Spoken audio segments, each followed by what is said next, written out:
Morning. Oh, Kit said I just resubbed for the 4th month, saying 4 months already of Calm Sunday Chill Times? Yeah, 4 months. Awesome, thank you. Yeah, that's right. That is not the right picture. 1 second.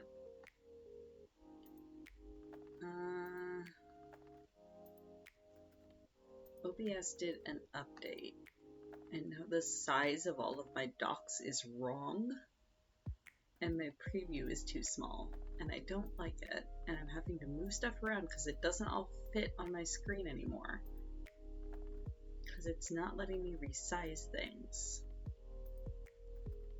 That's also not what I want. There we go, that's what we're working on today. Yeah. So I'll have to like mess around with it after stream and try to figure out if there is a way to resize stuff that I'm just missing, or if they just decided no. Because like I might just have to like figure out a different way to set up my docs, because the way that I have it, my preview screen is at the top, and then all of my docs are arrayed at the bottom, and it'll let me, if I pop the docs out of the background and have them in their own window, it'll let me resize them. But when they're all like chunked into the layout, it won't let me like resize the entire bar of them. I want to like make the preview screen bigger and just reduce the size of all of the docs at once, and when they're like chunked into the layout, and it doesn't seem to want to let me do that. So I'll have to mess around with it some more. I might just have to have a zillion floating windows and make them the size that I want. Let's see. Yeah, it's totally enough thread for a diamond.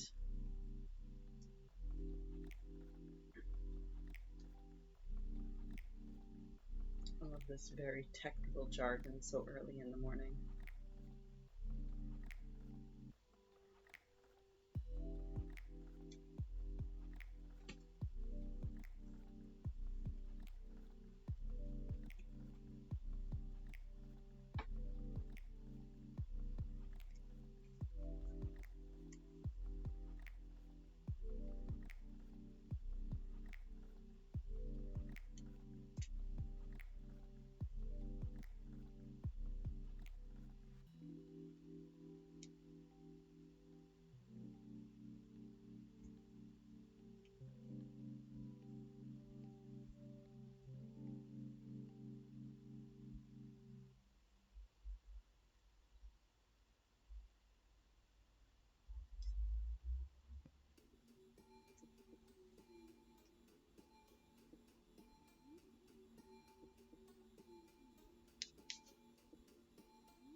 But how's your day been, Kitsune?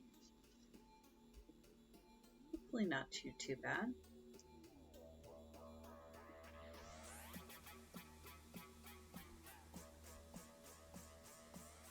Been quiet. Sometimes those are nice though, especially on a Sunday. Quiet Sundays are nice.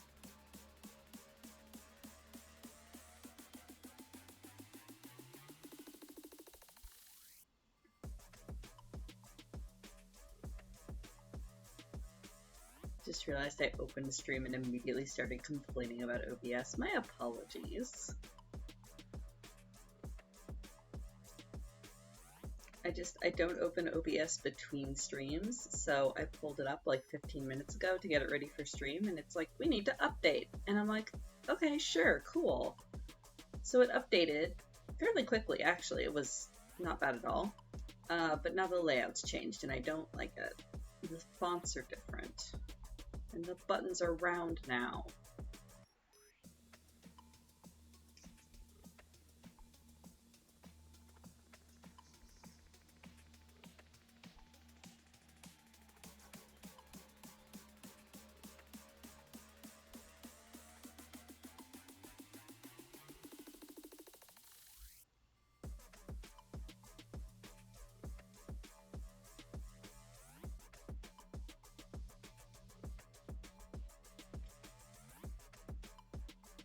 I'm sure this version is better with much improved software things, but why did you have to change the UI?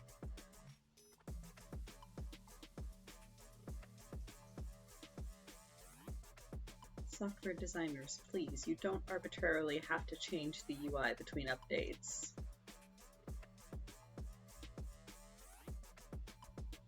OBS did update version 28, I think. The UI is different. I don't like it. Well, it's fine. It's not horrible. It's just different than it was before, and I can't get it to do the thing I want it to do. It's not awful.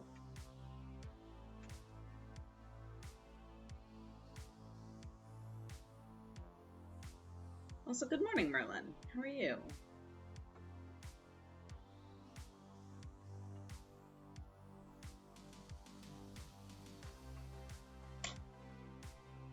Just woke up. I mean, that's fair. I would expect nothing less.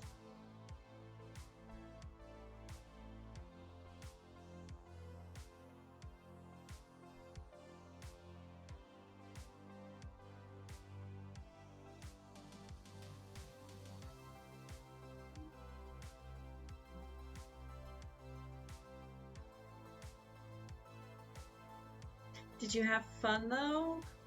Hopefully. I don't even know what raid you guys were doing. One of the new ones, I'm guessing?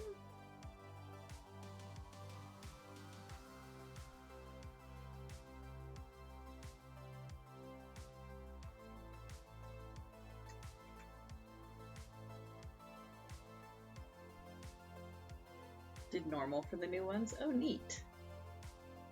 Nifty. That's fair. I mean, as long as everyone was having fun, that's what matters.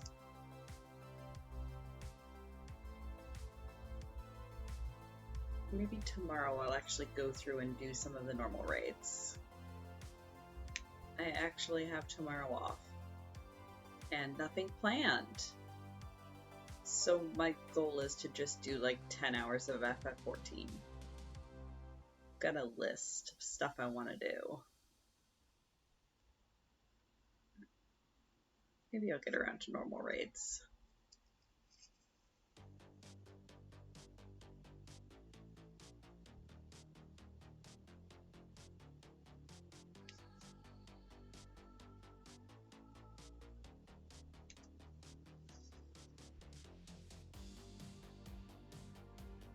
Was gonna FF14 and got distracted by Factorio. That happens.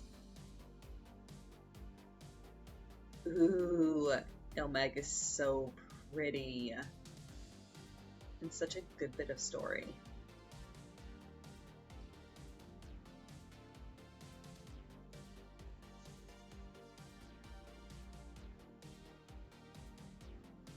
Like, I can feel the RimWorld bug creeping up on me again, and I'm like, no, I can't start that tomorrow, or I'll get lost in 10 hours of RimWorld instead.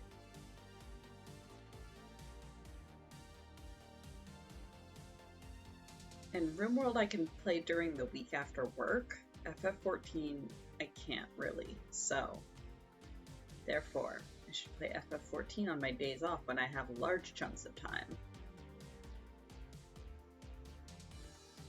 Never be able to eat Doritos and burritos without feeling rage? Oh no.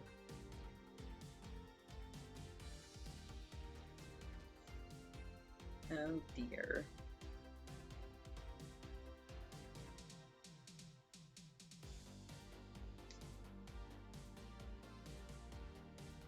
I have yet to actually finish 6.2. That is one of the things that is very much on my list for tomorrow.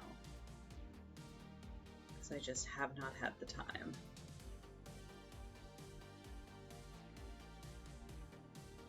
Oh no. Yeah. Don't drop stuff on the party.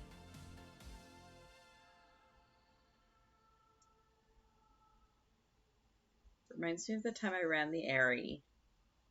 And I don't know if this Dragoon just didn't know what the meteor symbol meant, But he wouldn't move to the end of the arena, even after we told him to.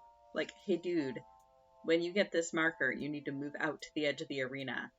And he just refused to, so he kept dropping the meteors in the middle of the arena and killing us all. Like, dude, please. Like when you get the little green meteor over your head, that means, hey, we're gonna drop a meteor on you, please move to a place where it will not kill the entire party. Generally, it just is a symbol of, hey, run to the edge of the arena, because then you can then sprint to the other end of the arena and be safe. Or at least minimize the damage. I think Aerie is the first time it really shows up, so like we gave him the benefit of the doubt and explained, and he still wouldn't do the mechanic.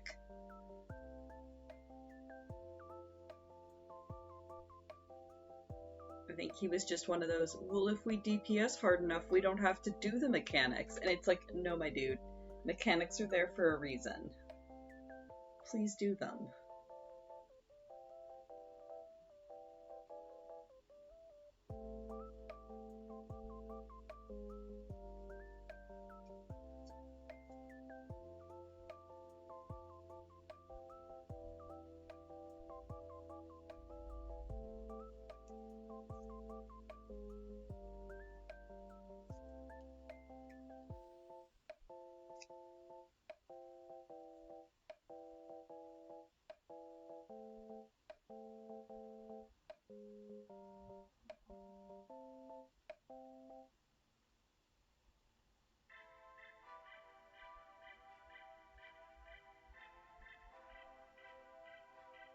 I can't see the tell, I'm on PS5. How is that even an excuse? There's still, like, display settings. You can change what shows up. You can turn down your effects on a PS5 too, my friend.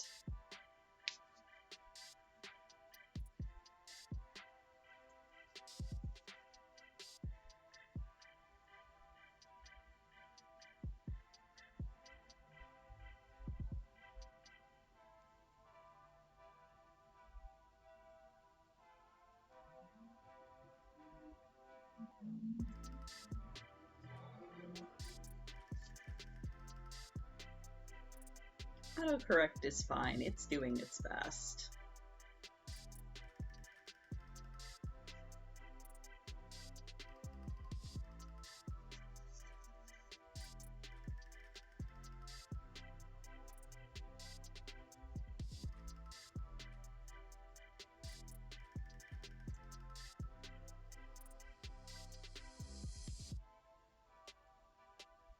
Oh man, I get to go see Ollie this afternoon. Christy's away for the long weekend, so I get to go check in on Ollie and get aggressively cuddled by a giant floofer. I'm excited.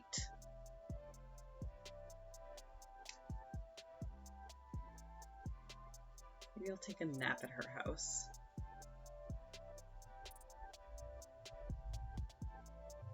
She has like the comfiest couches I've ever sat on in my life. Every single time Kaylee and I go over, we like fall asleep on her couches.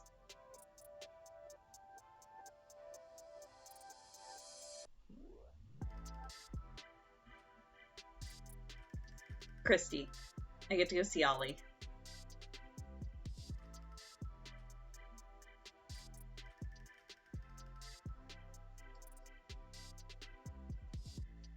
The big dumb floofer that will not eat unless there's somebody there to keep him company.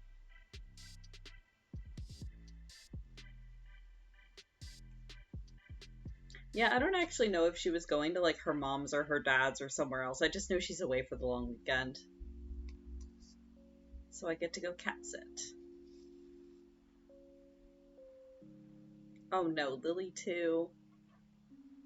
Animals are so silly sometimes. Like, on the one hand, I get it's a sign of trust, where they're like, I trust that you're gonna watch my back while I'm eating.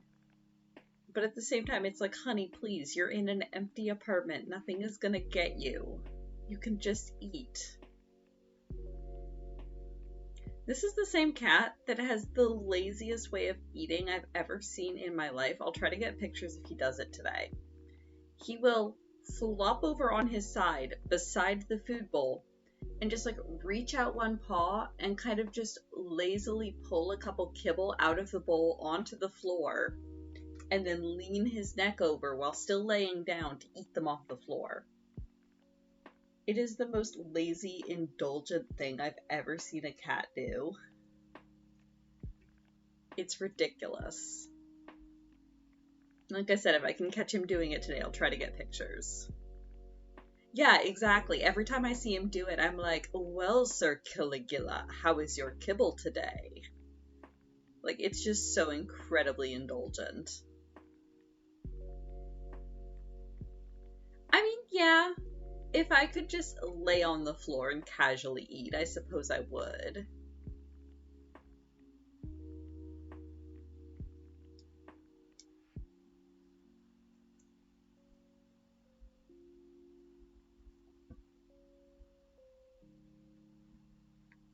I've just never seen another cat do that.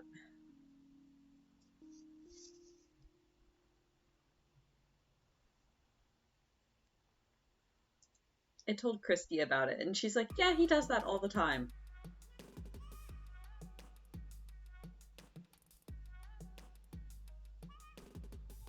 Oh, a fainting couch. Yeah, he needs a fainting, or like a chaise lounge.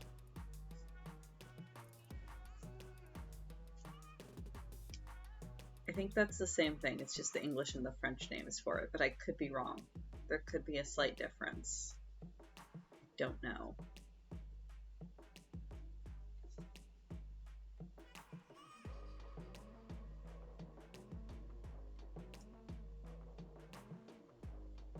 I mean, I've seen him basically drape himself over the back of the couch like he was laying on a fainting couch, so yeah.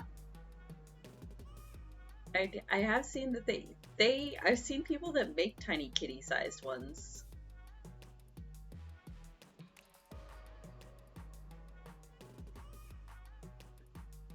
Maybe that can be Ollie's Christmas present this year.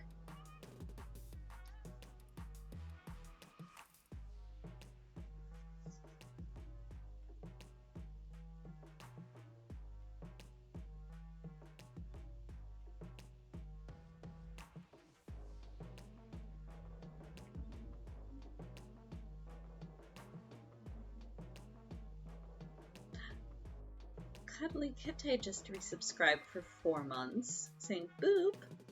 Boop to you too. Hello, good morning. How are you this fine day? Well, hopefully it's a fine day.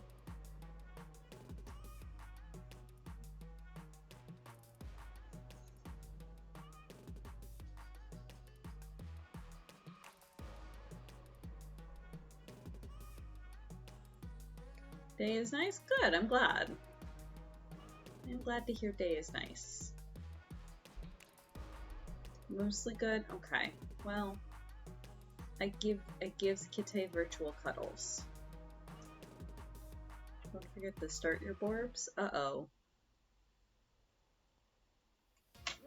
Oh, my boards. Yeah, I was thinking birds for some reason, and I'm like, what? Is this a reference to, like, Kitty forgetting to start his birds for some reason? Yes, I was actually going to do that either directly after stream or if somebody calls board games on me, I was going to start them. Yes, it is a thing I am trying to remember. Yeah, that's what I was thinking, Kitsune. I was like,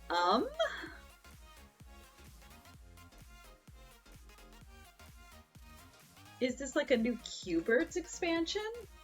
I would totally play it, but... Oh no, I don't think that command is hooked in. I think it's just burb or bird. I don't think borb is its own separate.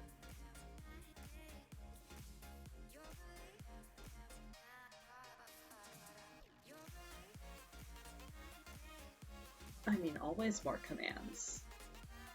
There's always room for more commands.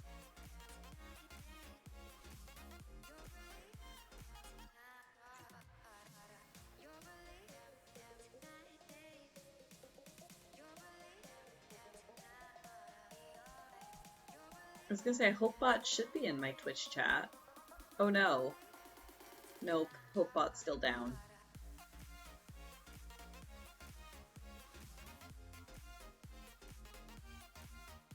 Bot down, mayday, mayday.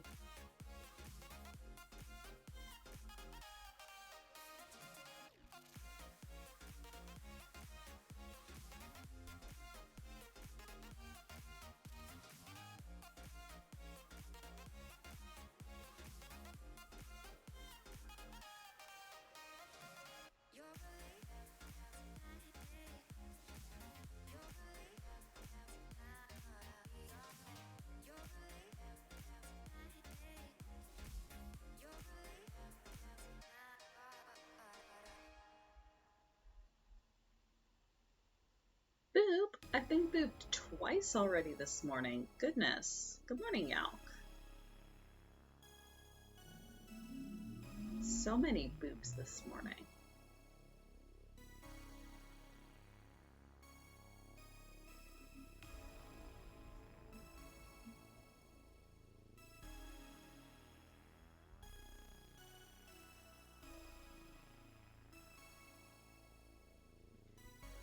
How is the SJ? SJ is sleepy but here. And good.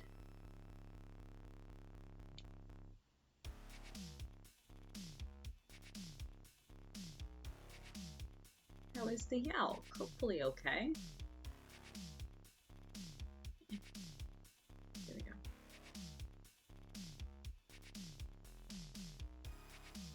I have finished, knock on wood, finished my Desert Fest charms. I'm just waiting for the last layer of resin to cure on the Jolteon one, and I think the Jolteon one might be cursed. But as long as it comes out fine, I might just have to do some sanding on it and call it done, because I don't think I have time to remake it again.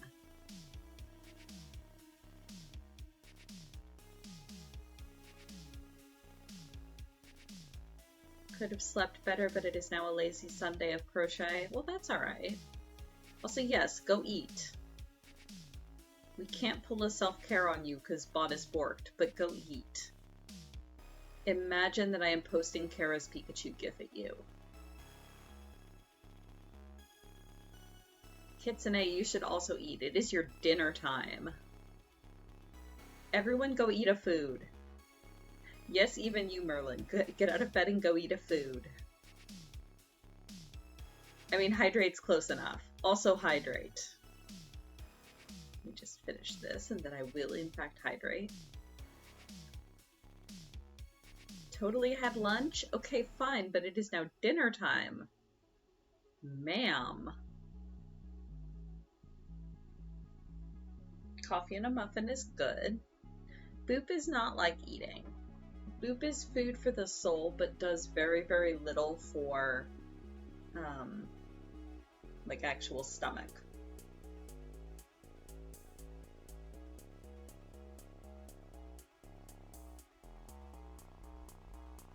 Okay, sure, you've got a half an hour or so. I just know that Kitsune usually starts making dinner about an hour after I start stream. So therefore it is coming close to Kitsune dinner time.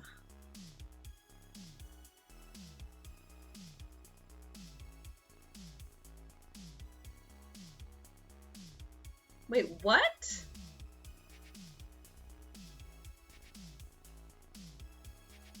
Is that something I can fix? Or is that above me? Also, a resin farm sounds interesting. What are you making? Oh, in Factorio. I was just... Okay, so it's alive. It just won't do chat commands? That's so weird.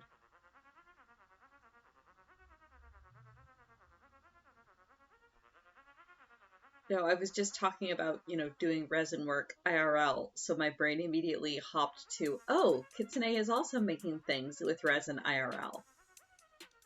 And then provided the correction of, no, probably in Factorio.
No, still not working.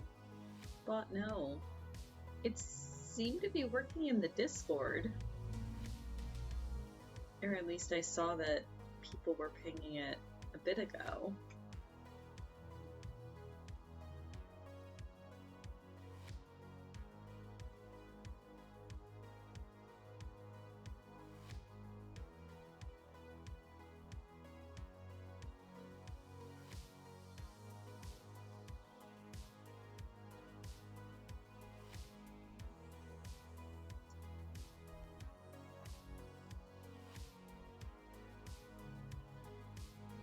It's nothing to do with my chat settings, is it, Kite?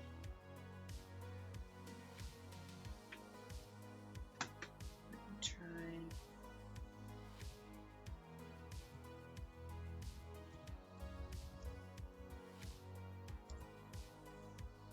Okay, and Nightbot is still up. I was just wondering if maybe something had borked in my chat where bots, I don't know, cursed space. Oh, yeah, if HopeBot isn't working anywhere. Oh dear. Well, I hope you can figure it out. Please do not bust your head against a wall too hard. We need those Kite brains.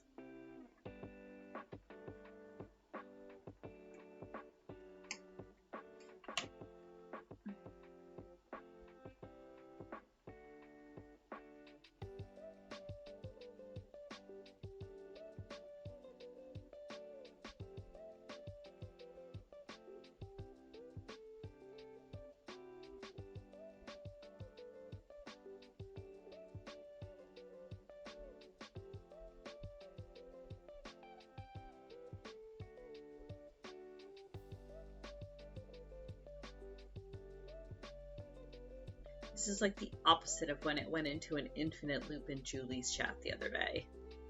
Now it just won't speak up at all. See, that's it, Kite. You yelled at it for talking too much, and now it doesn't want to talk at all.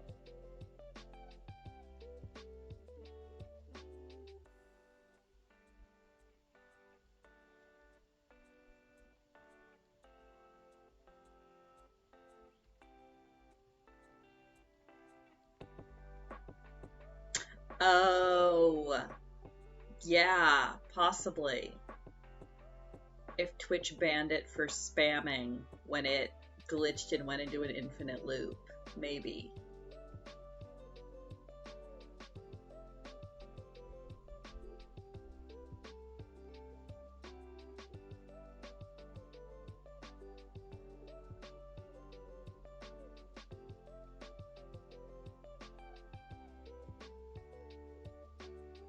I feel like that's the sort of thing they would notify you about, though. Like, even just an email, hey, FYI, we banned this bot you made. Or is it not set up that way? I don't really know much about bots.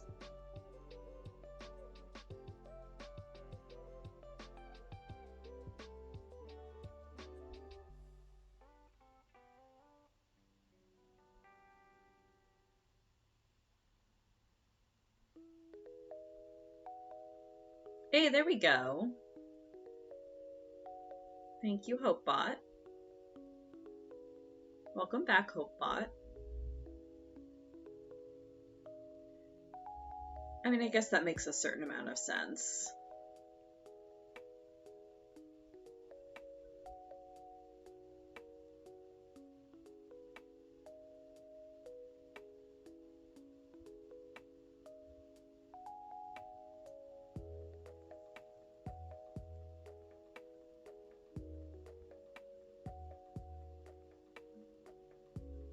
You had to reintroduce the bug that causes infinite loops? Oh dear.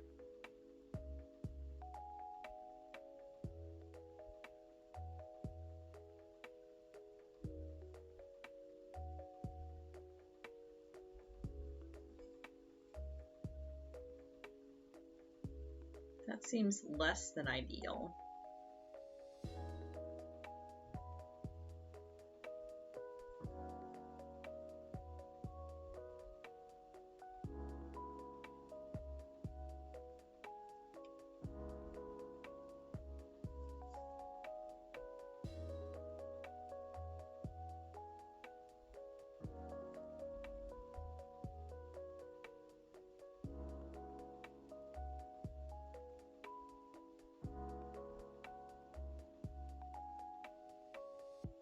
Oh man, so my sister and brother-in-law, or no, other way around. My brother and sister-in-law are going to be having their first kid this fall. Thus, I am making a baby blanket. But their baby shower is next week, and obviously, I'm not going to be able to go, as that is way too far away. But I'm gonna ship presents like overnight down to my sister, and she's gonna take them down to the baby shower for me. And what they've requested for the baby shower is that the present, or the main present, be a book, and then you sign the inside cover of the book so that they and my little nephew will know, oh, hey, this was a present from Auntie, this was a present from grandma, whatever. So Kara and I went book shopping yesterday because I didn't want to just order one online. I wanted to be able to like actually flip through it in the store and find one that I really liked. And I found this really, really cute one with like really pretty illustrations. That's like a baby board book called I Love Us. And it's about families, and it's a baby book, so it's like, I love the way we laugh together, and then you turn the page. I love the way we splash in puddles together. I love the way we take care of each other when we're sick. It's just all these things that families do. But the illustrations are really, really diverse. It's really racially diverse. It's got, heterosexual couples, homosexual couples. It's got all different kinds of family structures in it, without being like in your face. This is a diverse book. It just shows the representation, which I really, really liked. So we ended up getting that one for them, and I think it'll be a big hit. And it was really cute because then you turn to the very last page, and the very last page just says, I love us, and it's got like a little mirror in it so that the kid will be able to see himself and his family, which I thought was really, really cute. Yeah, exactly, Merlin. That's why I liked it, because it was just, it wasn't, diversity wasn't the point of the book, it was just, that's how the book was, and I really liked that.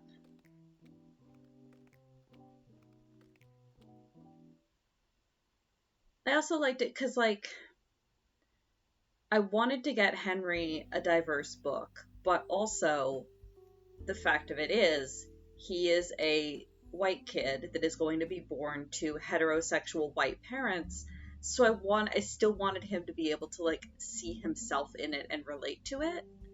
Although, to be fair, probably everybody else is going to be getting him books like that. But I really liked that this one showed all types of families. So he can still see himself, but then also see, oh, all of these other families are families too. So I just thought it was, and like I said, the illustrations on it are really cute, really pretty. I really like the art style ones. Like kids getting C++ for babies, oh dear. I mean, Kara was joking, like, where can we find a baby book with Pikachu in it? And I was like, well, you probably could actually find one. Uh-oh. Kitsune being too helpful.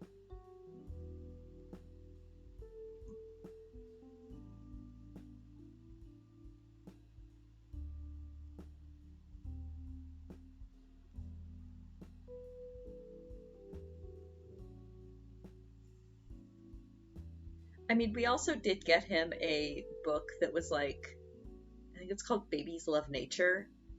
And it's one of those super high contrast black and white ones that's supposed to help like infants develop their eyesight and their focusing abilities. But it's all really cute nature illustrations. And we picked that one specifically because both my brother and my sister-in-law are super outdoorsy, and this kid is going to be taking hikes at like 6 months old. I know it.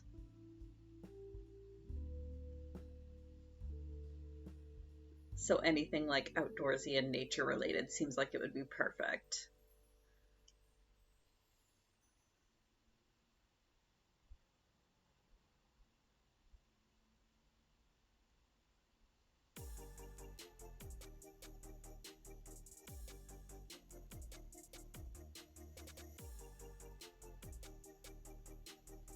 Also, I apologize for my voice today. Uh, the weather has been a bit shit here the past couple days, so because of that, I'm fairly stopped up. Uh, and my voice has gone a bit gravelly.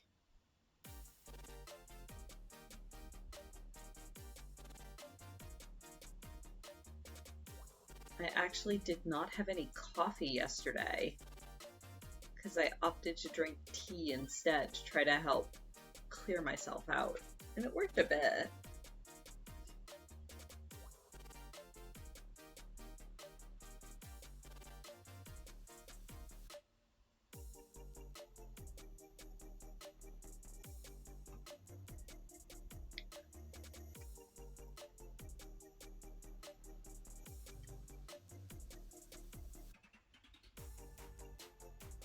So we also, I picked up another book for Henry yesterday that I probably will hold on to for a year or two and give it to him for like his second or third birthday or Christmas or something, because it is a bit, it's a storybook, but it's definitely more for like older kids, not necessarily, not even older kids, but like not babies.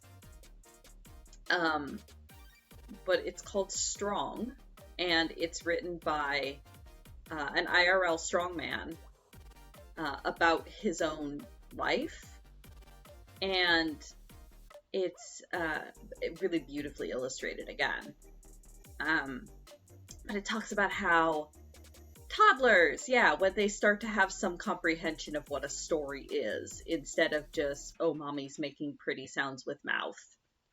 Um, but this book talks about how, he's always wanted to be a strong man ever since he was a little kid. He was always, lifting things and training to try to be strong. And then he found out that there actually are strongman competitions. So he wanted to he wanted to train and be the world's strongest man. So he bought all the workout gear, like all of the braces for joints and all of the specified workout gear for training. And it was all black and dull and gray. And so he would train hard and work hard, and he was getting stronger and stronger. And then after every workout, he would change back to his normal, super colorful rainbow clothes because those felt more like him. And it talks about like his own struggles with not feeling like he was strong enough and not feeling like he would ever get anywhere or ever be a strong man. And through sort of the metaphor of his clothes, realizing he can wear his bright colors. He doesn't have to be drab and dull. He can be himself, and that's what makes him strong. And it's a really good message, I feel like, where you can be yourself, and that's the most important thing to achieving. Well, not the most important thing, but like that's, achieving your dreams is possible, and you can only do it through being yourself. Like I'm butchering the message of this story, but it's such a good book, and I really think that it's a good message to give to kids. Especially when he's speaking from his own heart and his own experience.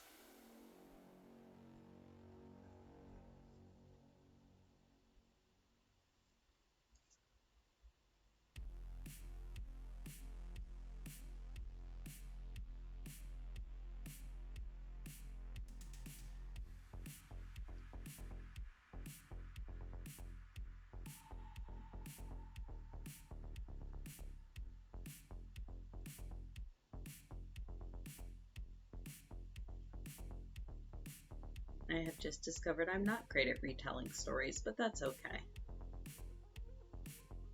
I'm also not entirely awake at the moment.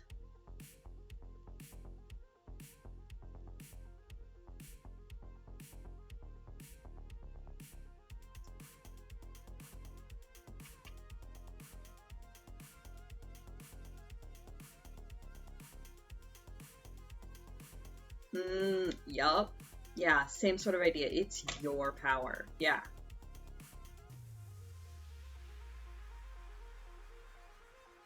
Waiting for coffee to brew, that is important. Yep, yep, me too, Kitsune. Yeah, exactly. And the idea that you don't have to, just because everybody else is doing things a certain way, doesn't mean that that's the only way to do it, and you can still find your own way to be yourself. You know, just because everybody else is dressing black and gray doesn't mean that you have to.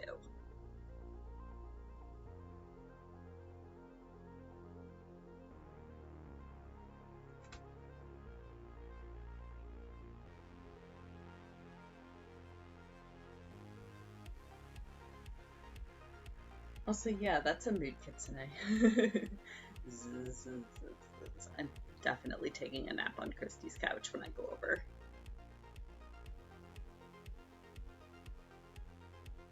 I don't think I slept super great last night. I had this dream that a friend of ours had decided to buy, like, instead of having kids, he and his wife had decided to get this giant, like, boa constrictor. But they treated it like it was their baby. Like, they brought it around with them everywhere. They had a stroller that they pushed it around in. And it would, like, curl up on people's laps.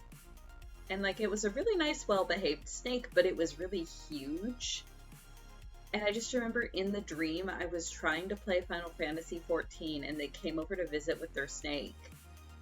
And they were like, hey, we've got to go run errands. Can you snake sit? And we're like, yeah, sure, not a problem. And I remember the snake's name was Banana, because she was like one of those yellow colored boas. Like one of the giant honkin' ones that's like a foot around. And so they left Banana with us, and Banana came over to like curl up around my neck and chest while I was trying to play FF14. And I just remember she was so heavy I couldn't breathe. And, like, she wasn't constricting me. She was just heavy. And I woke up, like, you know, almost not feeling like I couldn't breathe. It was really disorienting. Like, I don't remember being scared or anything. I was just like, come on, Banana, please move. I need to breathe. It was weird. Friends are secretly snake people. I mean, I'd be okay with that. Jade's already definitely a snake person. We have a corn snake in the house, and he is lovely.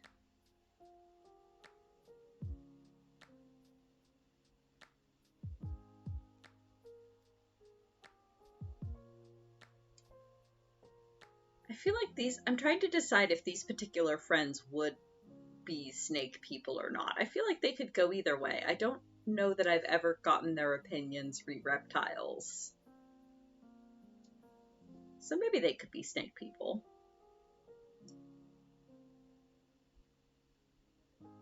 Oh, you mean like literally snake people? Like the boa constrictor was their child? Perhaps. Perhaps. People that are snakes. Maybe.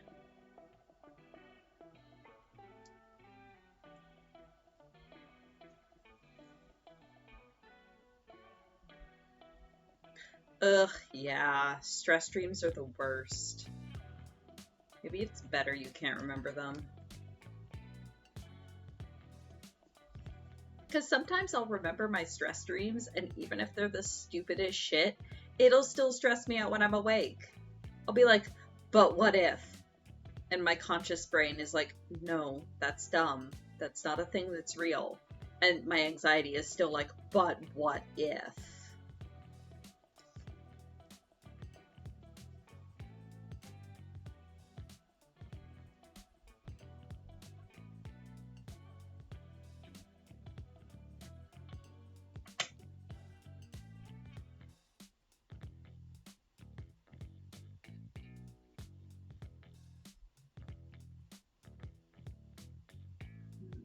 It's probably not quite enough.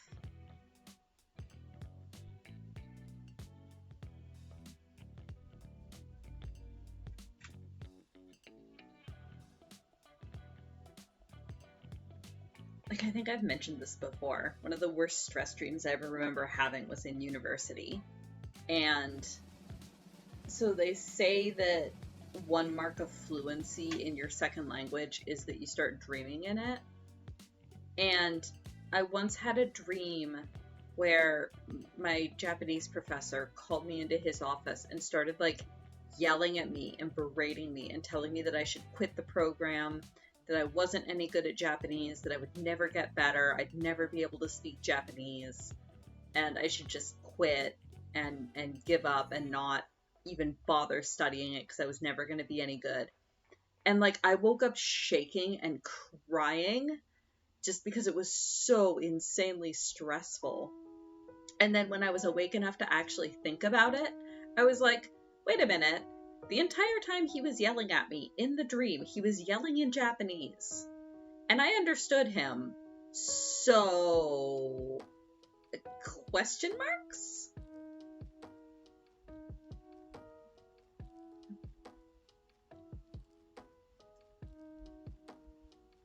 Oh gosh, yeah. Yeah, I have those moments too, Kitsune. Oh no, chicken and potatoes will be done in 25 minutes, but you're hungry now. Oh, and a stretch. Do the stretch. Take the needle off my hand.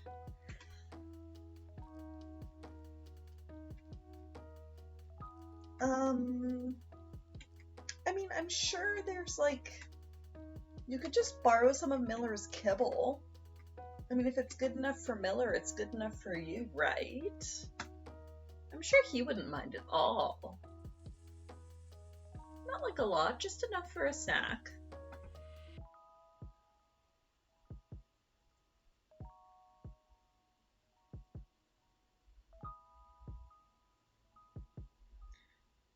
I remember once in like grade 5 or 6, I was over at my friend's house and we were giving her dog like those weird, like the bacon treats that like kind of look like a strip of bacon, like they're actually shaped like a little wavy piece of bacon. And the package said like, you know, made with real bacon or whatever. And so we were both like, and again, this is like grade 6. We're like 12, 13 little dumbass kids. And we're like, wonder if it really does taste like bacon. Well, and we were like, well, your dog eats it, so it's not like it's poisonous or anything. I'm sure it's fine. So we dared each other to like eat a tiny piece of it to see if it actually tasted like bacon. It did not actually taste like bacon. It mostly tasted like salt. And like, blah. Definitely not bacon.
Burp o'clock. Okay. Well, butt pull the burp. Go make your coffee. Also eat a muffin. And then do your things. Your freelancy things.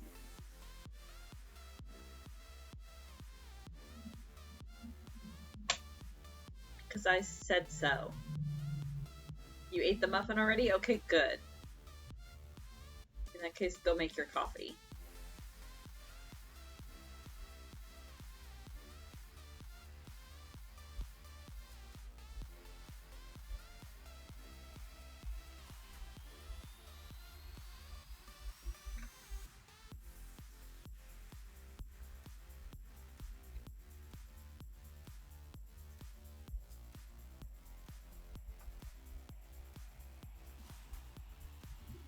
Muffin.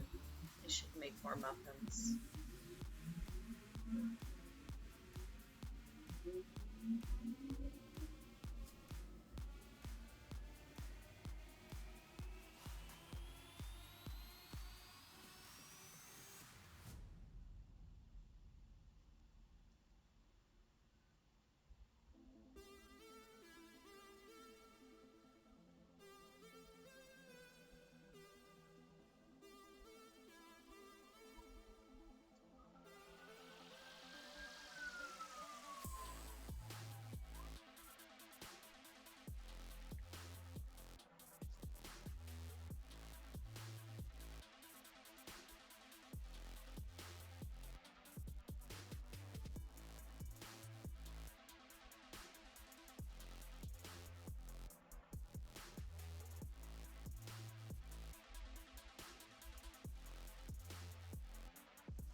Oh, your passport came. Excellent. Congrats on that.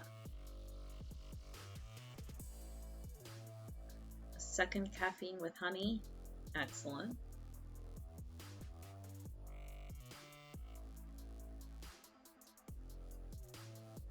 I'm not a coffee with honey person myself.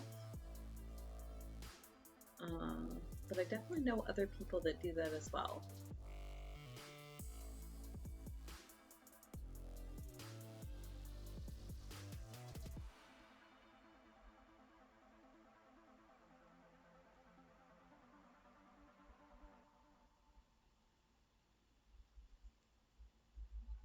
That reminds me, I need to do the renewal on my driver's license.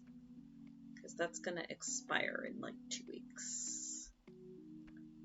It's fine, there's like an expedited online renewal process. I just have to remember to actually do it.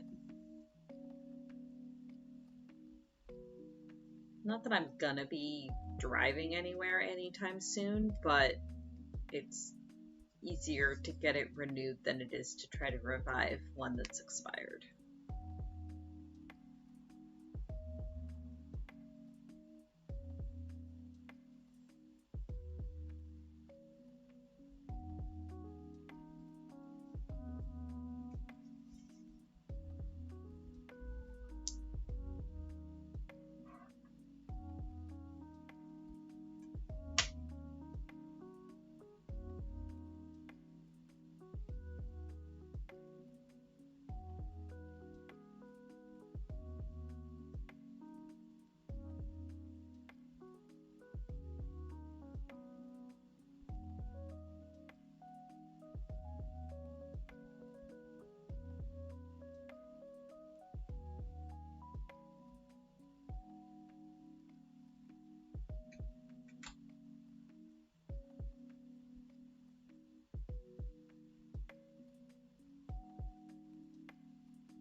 Deep fry some ravioli. Ooh. That actually sounds quite good. What kind of ravioli?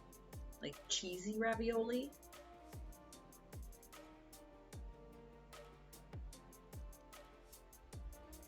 Oh, that actually sounds really good.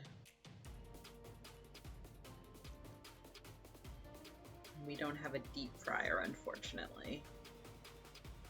4 cheese. Yeah, that sounds really good.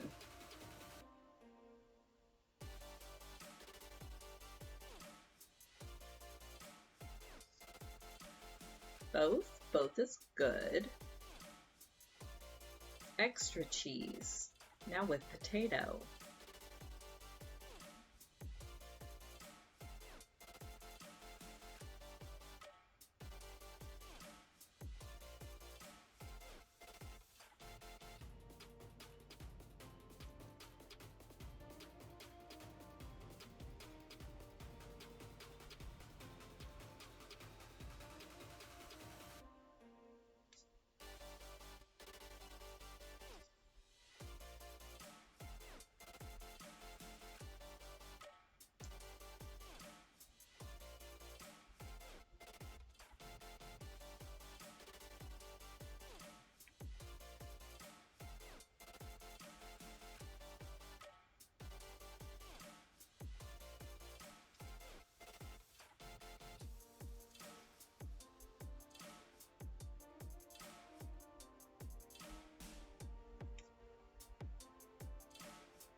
Presto pot? Okay. Yeah, I'll have to look at... Ooh, you know what? That would make a really good Christmas present for Kara. Because that's probably the kind of thing she'd have a lot of fun with. Ooh, okay. Okay. Considerations. That's totally enough for another diamond.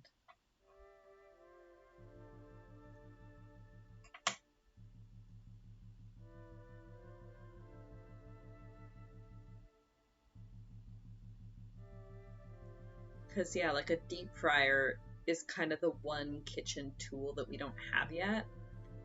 And yeah, I know it's possible just to put a pot of oil on the stove, but no thank you. That is not a good idea. Make sure Kara doesn't go back and watch this. No, she usually doesn't.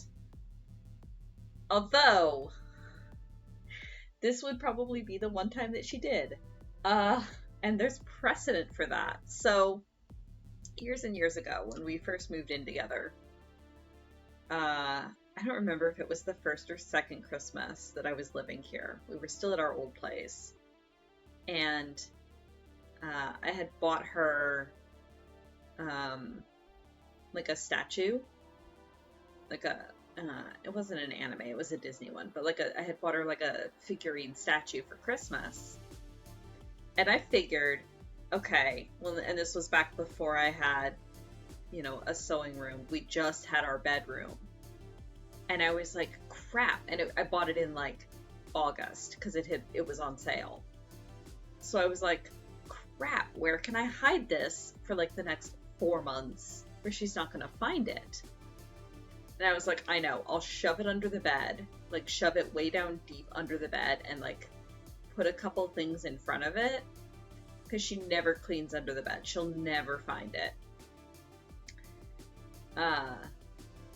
And then like a couple weeks later, just randomly, because she wanted to, she decided to clean under the bed and found it. I mean, it was fine because the bed under the bed got cleaned. I was just kind of laughing because I was like, hun, like, because she was like, well, what's this? I was like, that's your Christmas present. And she was like, oh my gosh, I'm so sorry. I'm so sorry. I'm like, it's fine. I just can't believe you actually decided to clean under the bed for the first time ever. So the joke now is that she sensed that there was a Christmas present there. There was like some subconscious drive where her monkey brain was like, I smell treasure. I must clean under the bed to find the treasure. These days I just tell her like, hey, your Christmas present is hidden under my sewing machine desk. Don't go looking. And she's like, okay, cool. But yeah, knowing my luck, and with her track record, this would be the one time she goes back to watch the VOD. So if she does, hey Kara, you've done it again. Congrats.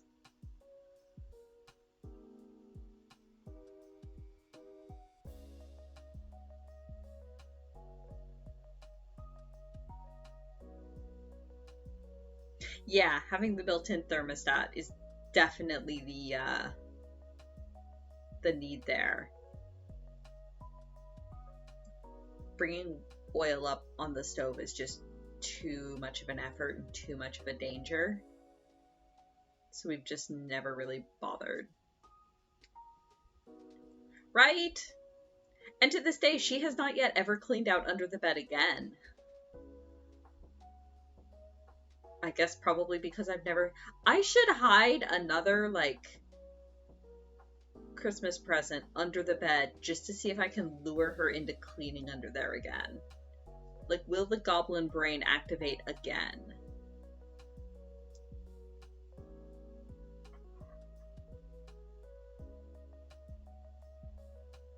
Did a deep clean of your bedroom and found a Christmas present for my brother in the closet meant for him the year before. I've done that too.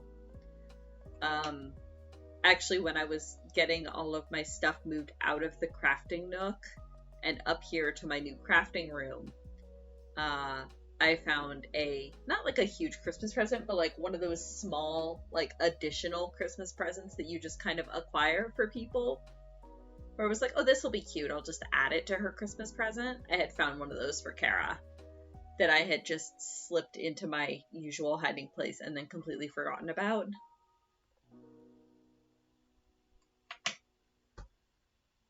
Yay, dinner time! Eat a food, kitsune. Hide some candy or something? That's not a bad idea. Buy a Moogle plush or something. Shove it under the bed. See if I can lure her into cleaning. I mean, I joke, but we're usually fairly good about cleaning. It's just not under the bed. Because under the bed is mostly storage, right? Like, that's where we shove crap to keep it out of the way. But yeah, I probably could use a sweep under there. I should do that in the next week or two. Maybe there'll be a Christmas present for me under there.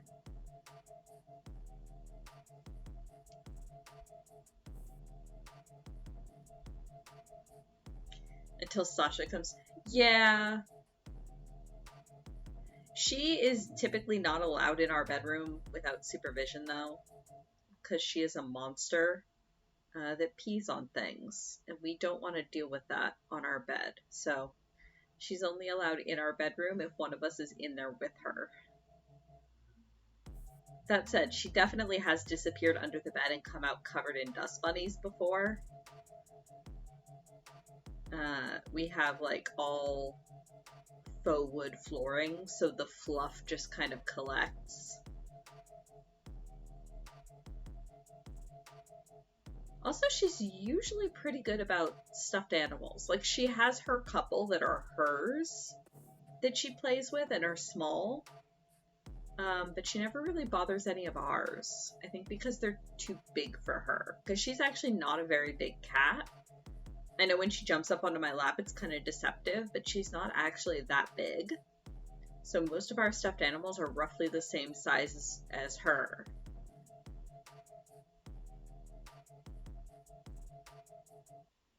The rare but frustrating. Yes, exactly.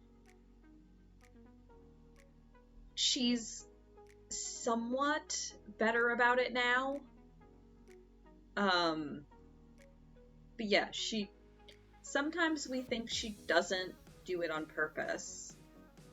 But then other times she definitely does it on purpose. Like, there was one time...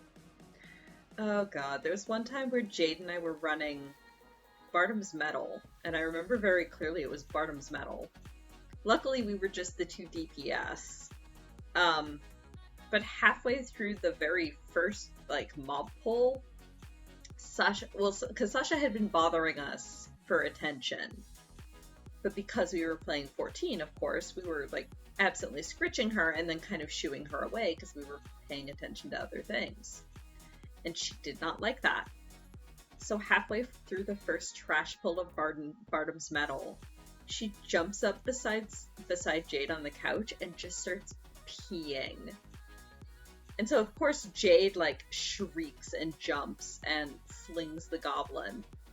And Kara and I jump for the paper towels, and I kind of pause and type in party chat, like, hang on, the dancer and I are in the same room, and her cat just peed on her.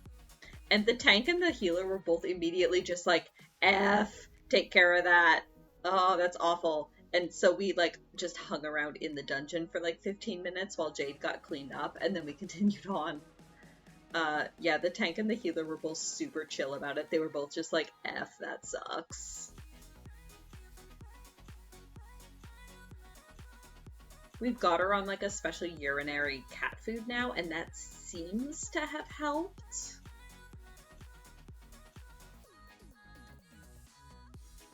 So, yeah, who knows? But then, yeah, other times she has definitely done it on purpose, because I think she's realized that that gets a reaction out of us. But there's, like, certain chairs and things that we can't put blankets or anything soft on because she'll just immediately jump up and pee on them, and we don't know why.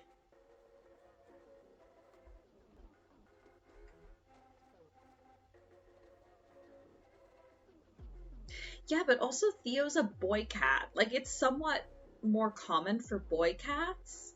The vet was saying it's actually kind of unusual to see a female cat doing that. But we also suspect, we don't know, but we suspect. Well, yeah, because for male cats, it's like a marking of the territory thing. And it's a good way, like, when he's pissed off, like, a lot of their pheromones and stuff are in their piss. So in his mind, like, he's definitely letting you know he's mad because he's, you know, marking his territory or spraying his pheromones to be aggressive at you, essentially. Whereas female cats, they don't really mark their territory in that way as much. So to have her doing the deliberate peeing thing is a little bit strange.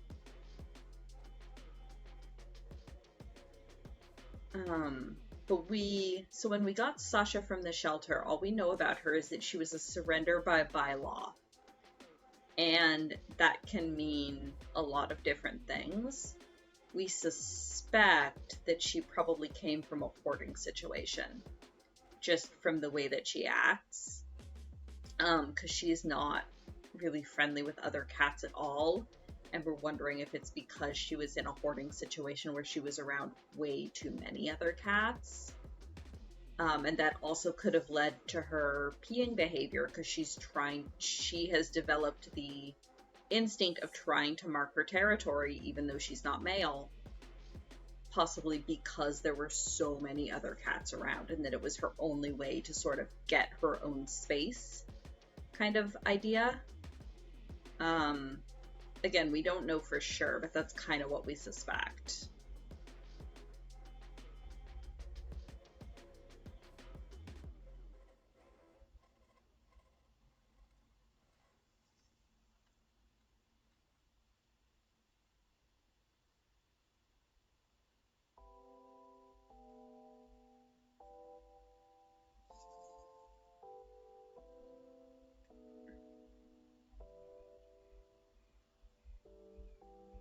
Like, Sasha is fluffy and beautiful, and we love her very much, but Kitty, why? Kitty, please.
Good grief, the traffic today is bad.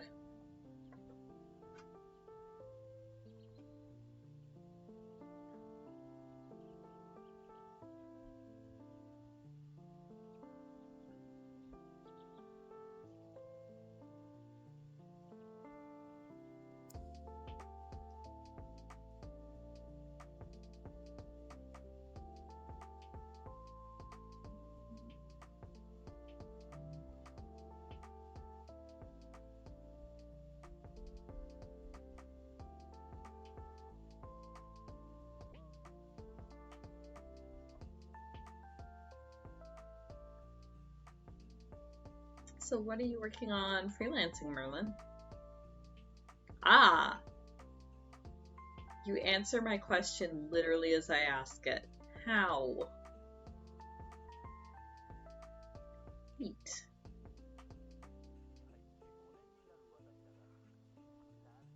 We did like a logo design project in high school at one point, and I remember having a real fun time with that.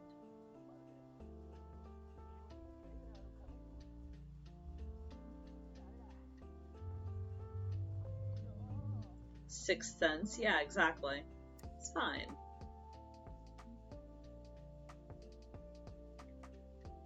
Yeah, I can see that for sure. Depending on what the actual project is and how well an idea comes to you. Yeah, that makes sense.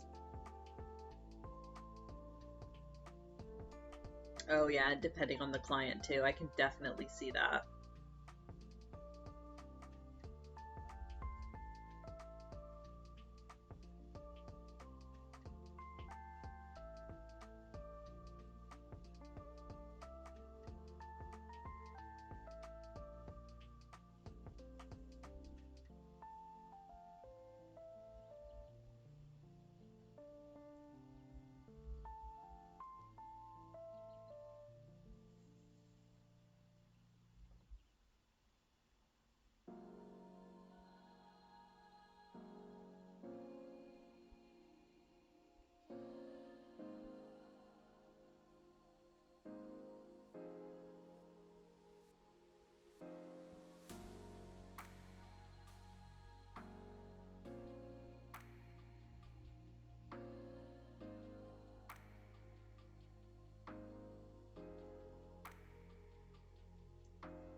Oh man, yeah.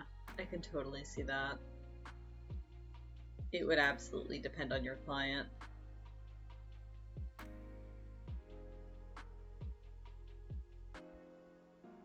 Why I keep veering off center today.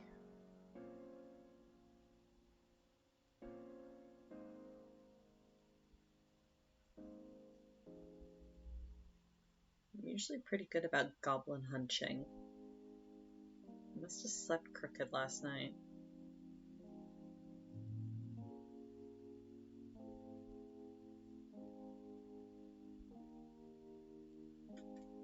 Oh, that's a little better. And you tilt your head sideways and your neck just snaps. But like really satisfying. Aww. Yeah, payment in baked goods is the best kind. For a project like that.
Doing graphic work for scenes and other fun projects. Yeah, I bet. Because you probably get a lot more creative freedom for projects like that. Oops. I did not knock the end of this. Versus like, I don't know, a business client that might already have very set, like, here's the hex value of the colors that I want, and you can't do this and this, and don't use this font, and much more restricted briefs, I'm guessing. Or I can definitely see business clients going the other way and just being like, I don't know, whatever you think is good.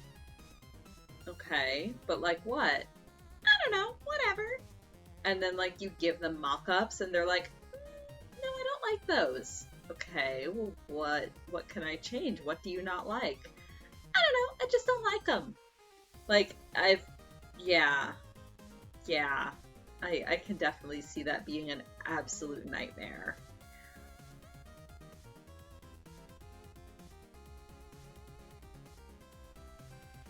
Because, yeah, too many restrictions are one thing, but not having any restrictions is just as bad. Any guidance, I should say.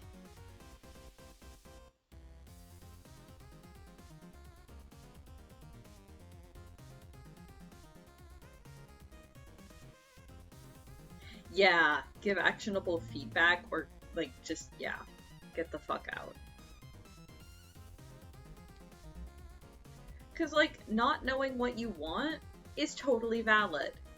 But then when your artist provides you with a variety of ideas, you need to be able to start narrowing it down.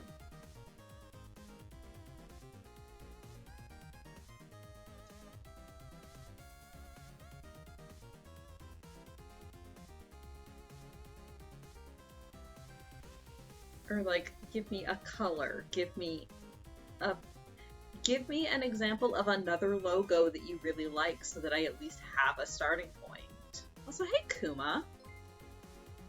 Oh, Merlin has gifted a sub to Kuma. Thank you. Thank you. It's very, very appreciated. Hey. Chickens. Yeah, zine stuff is usually for charity, which is really, really nice.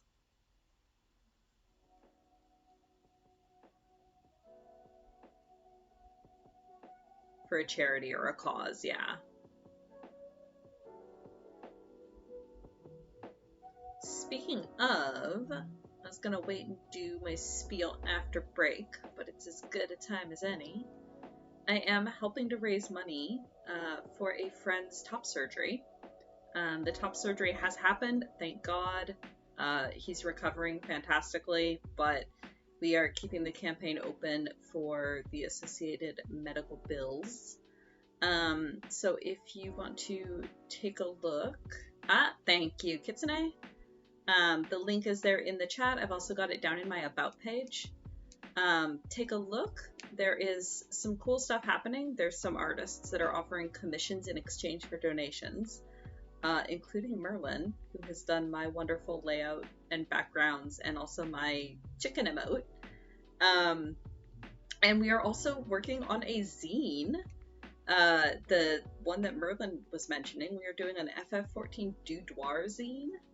I am in it. I will be writing a piece for it. But there's also art from some amazing artists and cosplay photos. Like, some of this stuff is incredible.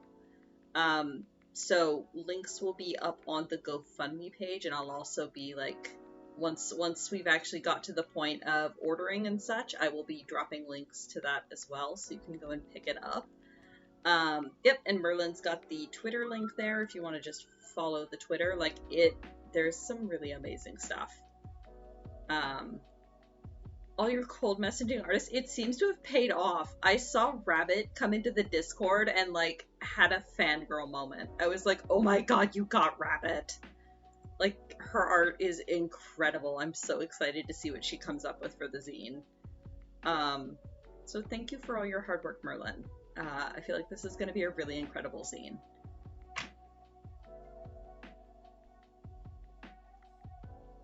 Twitch needs a badge drop down. Yes, because she is actually marked as my artist. She just has too many badges.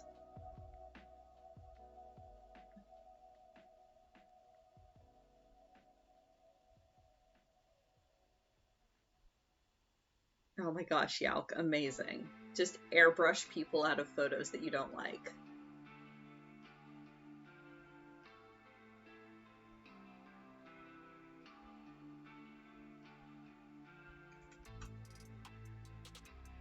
Don't need Twitch to tell people what you do, but you're a fantastic artist. Let me give you credit.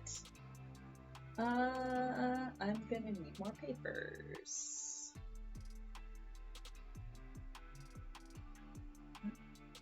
Let me remove the sharp things from the back of my hand. Where did I put those? Oh god, they're all the way over there. 1 second. Don't mind my incredible... You get a view of what my sewing tray looks like. 1 second. Come here.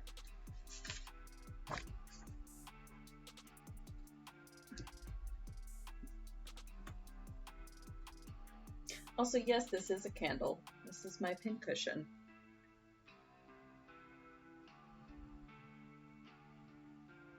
Okay, there we go.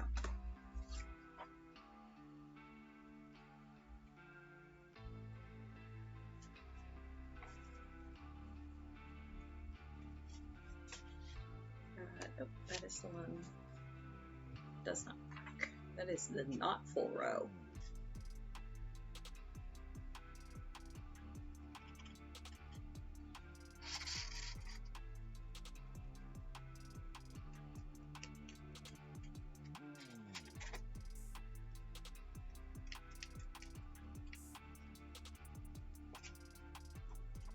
Yeah, it is a candle, because it, well, I mean, sort of, it's a caramel pumpkin swirl candle. I guess it could be foodstuffs if you really tried hard. But it works as a good pincushion. And then when I need to travel, I just put the lid on the candle and take it with me. And the wax keeps the needles from going too dull too fast. So it's really nice. I've used that trick for years, actually.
It's not a full diamond.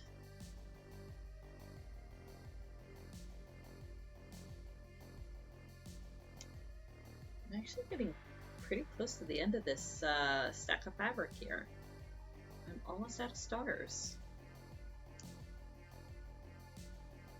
I'll have to actually start assembling the blanket. Which means for Sunday streams we'll be going back to hexagons pretty soon.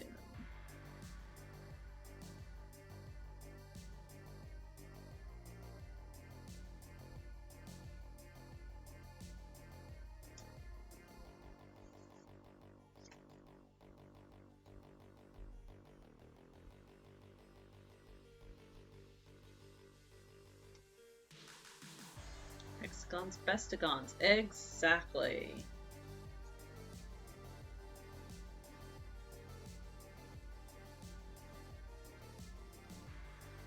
I'm excited. I might finally actually get to play Calico next weekend. I've had it sitting on my shelf for a while and haven't had a chance to actually play it. Ooh, tacos for the baby. Excellent. But Kara and I are going to a bachelorette party next weekend. But because it's our group of friends, the bachelorette party consists of we're renting a cabin for the weekend and gonna sit around and like drink and play board games and stuff. So I'm gonna bring Calico with me and hopefully actually get to play it for once. Very full of patat. Excellent.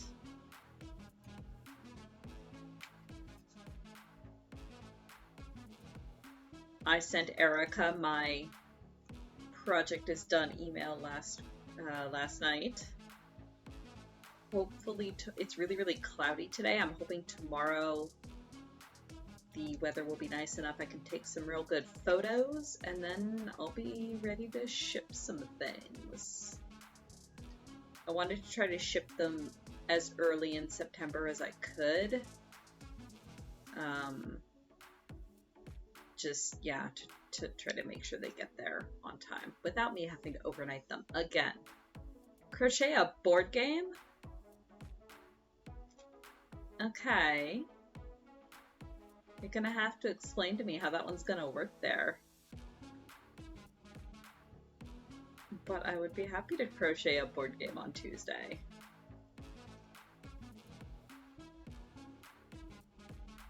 A checker chessboard? Possibly. Many square. Yelp just doesn't want to feel alone in crocheting squares. I mean, we were just talking about calico, and I do know how to crochet hexagons as well. I'm also working on that mosaic blanket, which once I finish this stripe, I'll have to post some pictures of it in the Cursed Cord, because it's turning out gorgeous.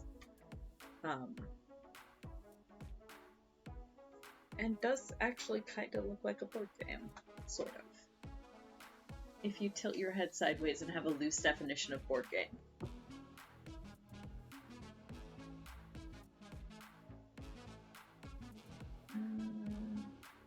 Yes. Done papers. Go back to pieces.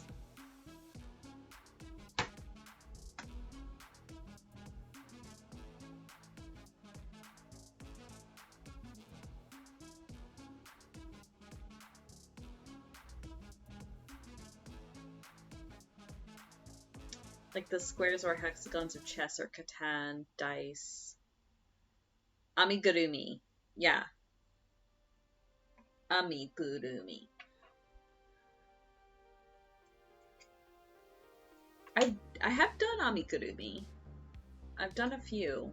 I think I've mentioned this before. The problem with me doing amigurumi is because it's usually in such a small scale that doing the stitches, you end up having to like manipulate and twist the piece as you're working on it, and it hurts my hands after not very long.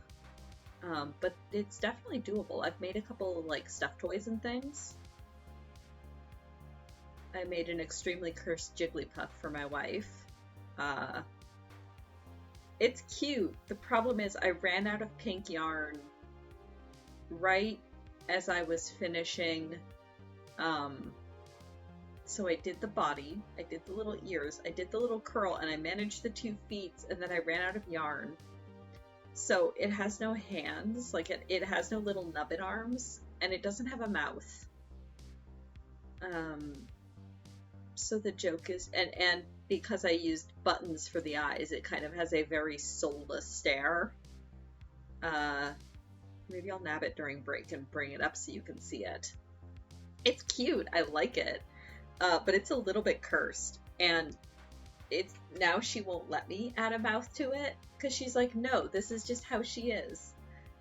I have no mouth and I must sing.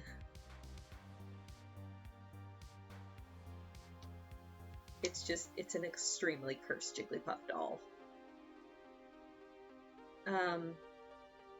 Put a light bulb in it. Sir, this is a stuffed toy. That seems like a fire. Well, I guess I could put an LED bulb in it, and it probably wouldn't be too much of a hazard.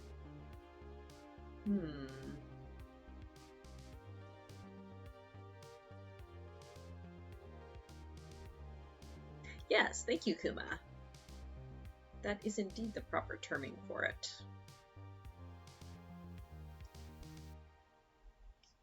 I'm impressed with your ability to find proper kanji in the computer system. Half the time I can't get it to bring up the one I want.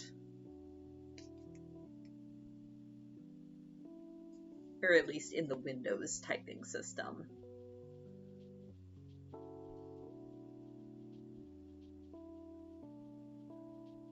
I am into it, yeah. Yeah, sometimes, and then sometimes I just can't get it to...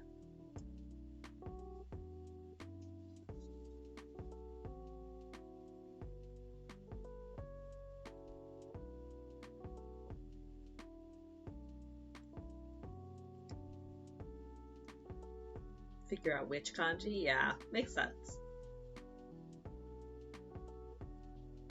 Sometimes that is the best way to, like, okay, I know this is a word. What's the actual kanji for it?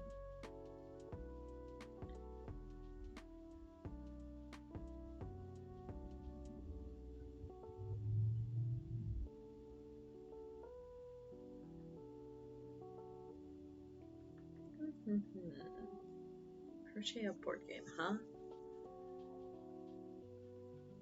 Trying to look at my yarn stores. What do I have yarn that would go well?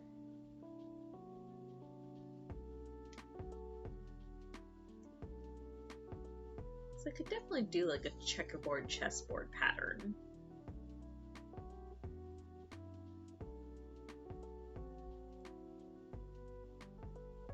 Just trying to decide if I have enough of any particular colors.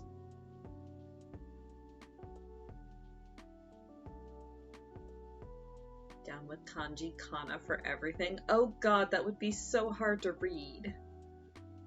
Yalk, please.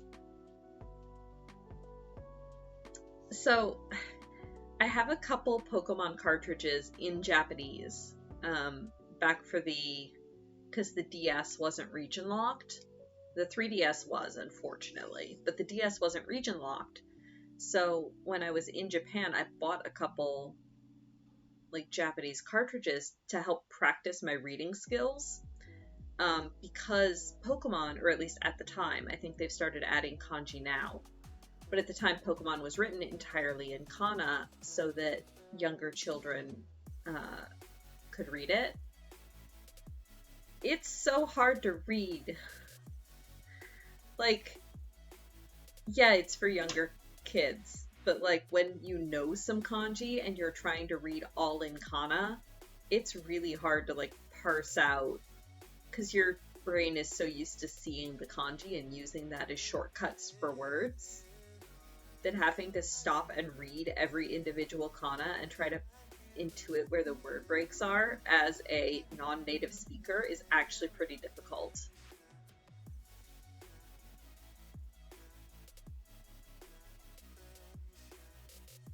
Like, it was definitely helpful, and it's definitely helped my vocabulary. But it's also been somewhat non-indicative at times, because, like, I remember once I used a word in class, and my professor just kind of stared at me like, what are you trying to say, and where did you learn that word? And I told him, and he was like, that's not what that word means. And I realized that, like, because I had learned it from, like, a Pokemon attack name. It was like I don't actually remember which one it was, but let's say it was Bite. And so I knew that attack was Bite. And so I had used the Japanese word for that attack as the word Bite. And my professor was like, no, it's actually this. And they had like translated it into something different when they changed the attack names for English. So sometimes it's not intuitive. Or like the attack Splash. isn't actually the word for splash in Japanese. It's closer to like hop or like jump. Which is why like Hoppip and Azumarill know splash. But because they called it splash in English, it's kind of non-intuitive. Yeah, exactly. Localization does not equal translation. So that was something that I had to figure out and learn and realize.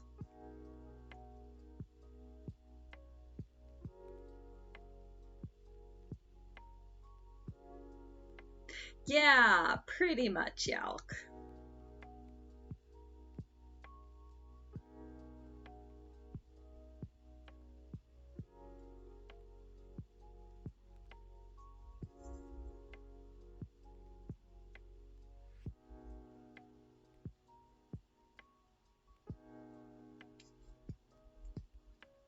But then imagine using that word to your professor.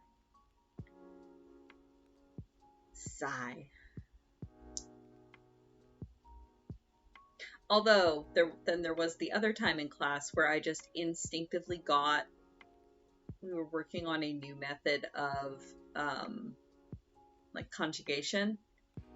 And I just instinctively got it because one of my favorite Vocaloid songs used the same conjugation. So I was like, oh, that's what they're saying. Okay, it works like this. And my professor was kind of like, what the fuck? How'd you get that so fast? And I was like, Vocaloid lyrics.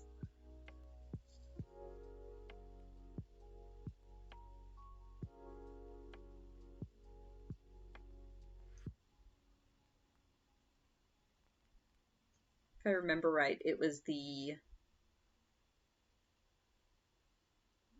I'm trying to remember, it was so long ago. I believe we were starting to go over Kureru, or Kireru, where it's like, how did you get this? I'm a massive dork. Yeah, exactly.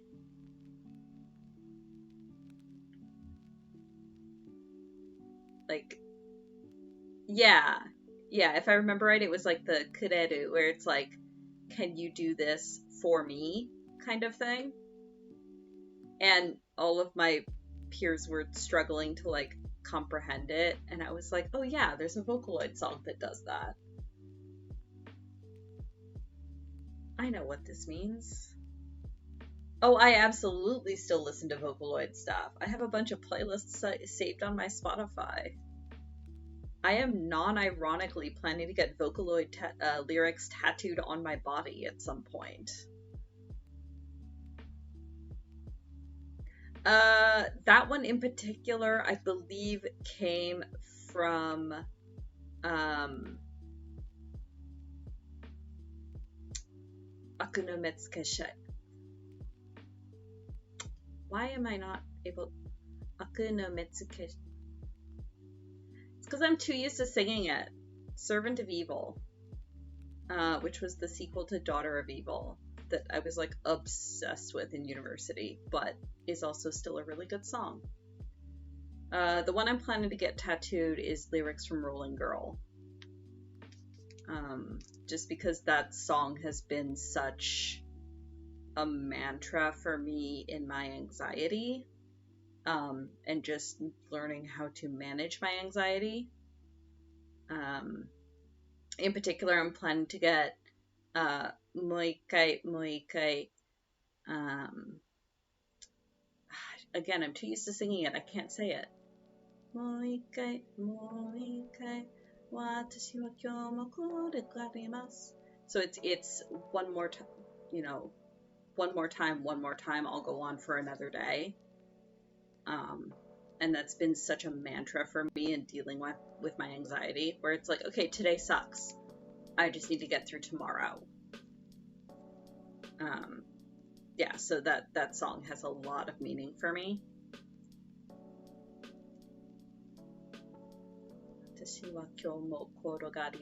Yeah, I'll roll on for another day.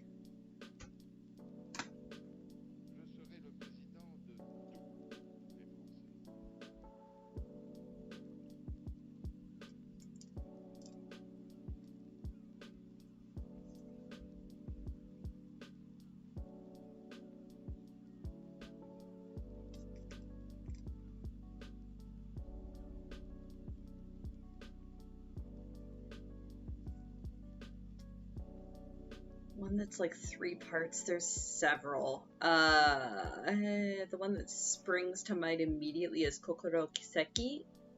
I think came in 3 parts.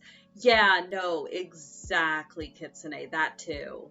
As soon as I found out he had passed away, I was like, oh no.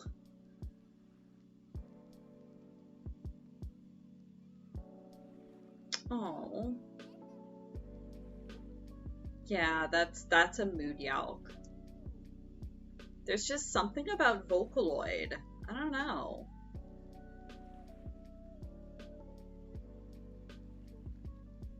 Maybe it's because it's not, I don't know, I don't want to say corporate music, but like, you know what I mean? Because it comes directly from small creators, it has the freedom to just express whatever the artists are feeling.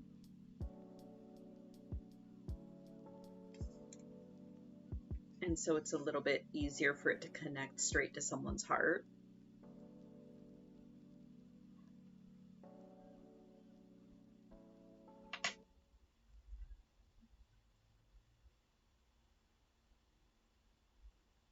Synchronicity, yes, those are also very good ones. I like those too. Most of my university, I was like really, really obsessed with the Akuno Musume series of songs. I loved them.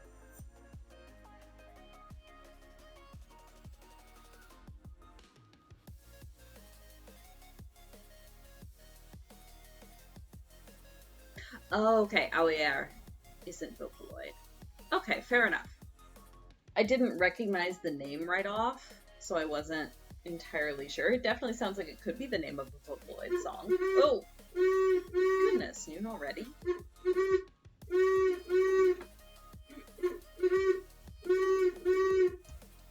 Owls.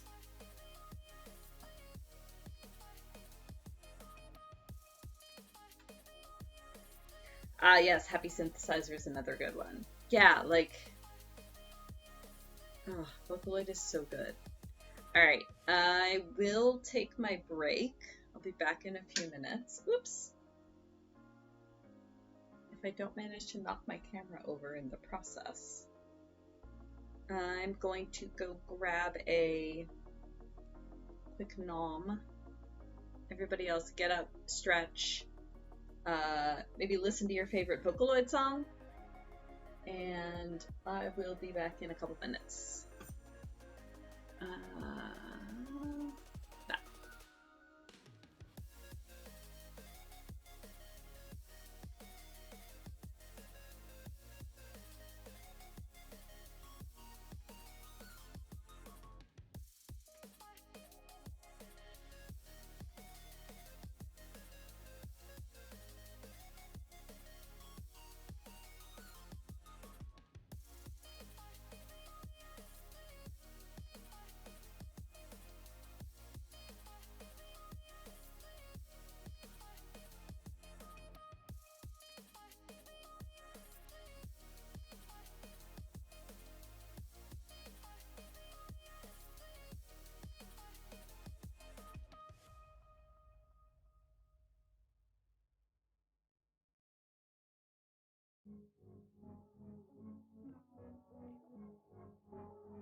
Sure.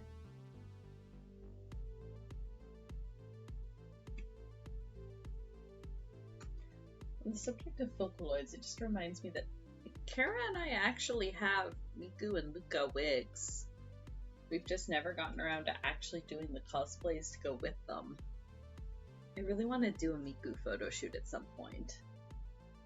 That would be fun. So I practiced my pronunciation. It was Akunomishitskai, Servant of Evil. That song hit my teenage phase of like brother sacrificing himself for his sister, and my teenage angst brain was just all over that. The dramatic twin switch thing. Oh, that is definitely not enough thread for anything.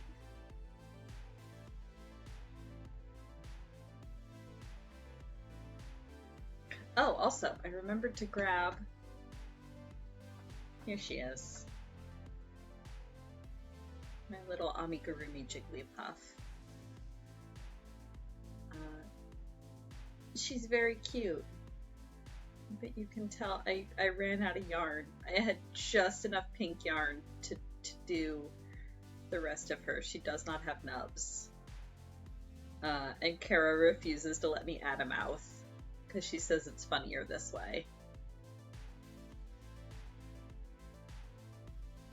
Head empty and they must only scream? Exactly.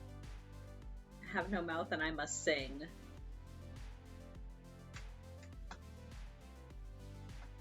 I've also got a stuffed rabbit that I made around here somewhere, but I'm not sure where she went.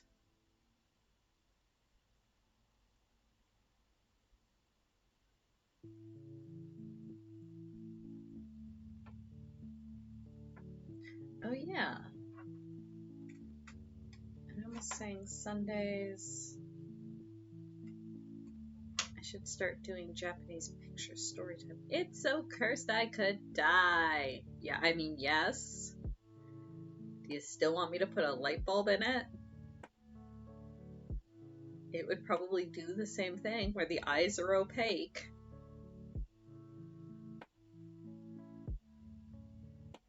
I just can't believe I had two matching buttons the exact right color. I don't think I bought those. I think I found them in my giant bag of miscellaneous buttons. Okay, but if I put a light bulb in it, I'm not telling Kara. I will just turn it on. Okay. I did not actually prep a picture.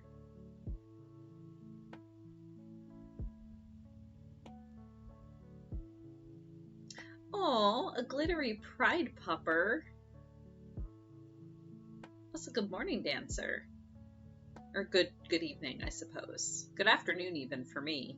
It is no longer morning here.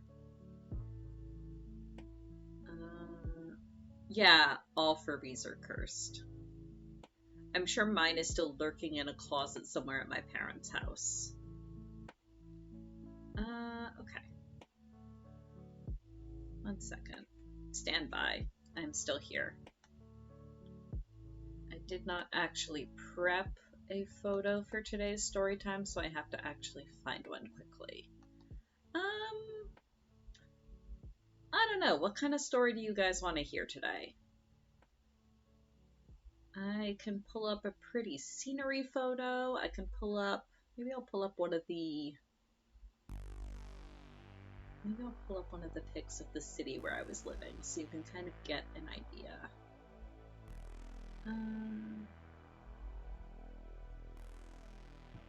Oh no, you dropped your Furby down the stairs and it made a horrific death noise. Oh no.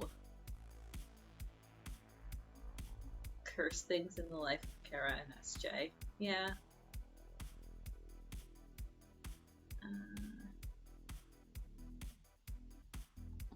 There.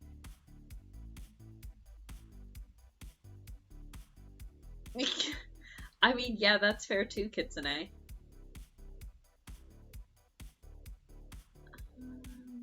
Let's see. Here's a good picture. Oh, wait, I was talking about the cursed Kappa mural a couple weeks ago. Do I have a picture of that, or did I not take a picture of that? I don't know that I actually took a picture of that.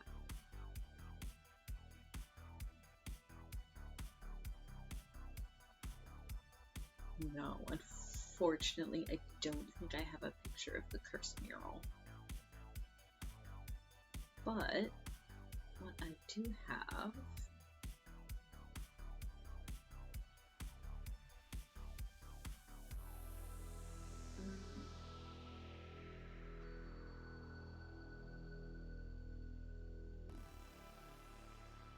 where is that photo?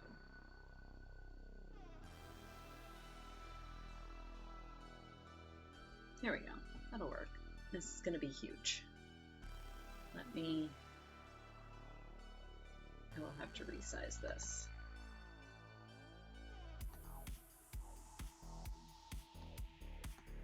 Please pardon. This is content, right?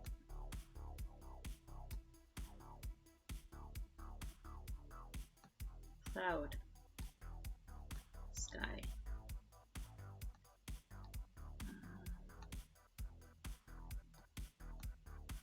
Okay, that'll do. So this is probably one of my favorite views of Yatsushiro, the city where I was staying. So we were very close to the ocean. In fact, where I'm standing to take that photo, behind me, about 500 meters, was where this river opened up out into the bay. And then ahead of me, you can see the river continues to flow further inland into the city. Or was it? Actually, I think it was the other way around. The river flowed down out of the mountains and into the sea. So yeah, ahead of me you see the mountains of, I don't exactly remember which mountain range that was, but the mountains down in Kyushu. So this city is located on the western edge of Kyushu. It is one of the closest points to Korea in Japan. One of, yeah. And the legend of the city is that when Kappa, the little frog people of Japanese legend, when they swam over from China and Korea, they landed in Yatsushiro first. So this city has like a very special particular affinity with the Kappa. And this, so I actually lived over on, if you see that one tall building all the way over on the left-hand side of the image, so I was about, it was about a 2-hour train ride south of Fukuoka. I was closer to Kumamoto, like the actual city of Kumamoto. We were only about a 45-minute train ride from Kumamoto. So that was usually where people would go for the big shopping and stuff. But Fukuoka was the nearest airport, so that's where everybody would go to actually travel. Yeah. So I lived actually pretty close to that tall building right on the left-hand side. So, and where I'm standing to take the picture is pretty close to the, like, local mall.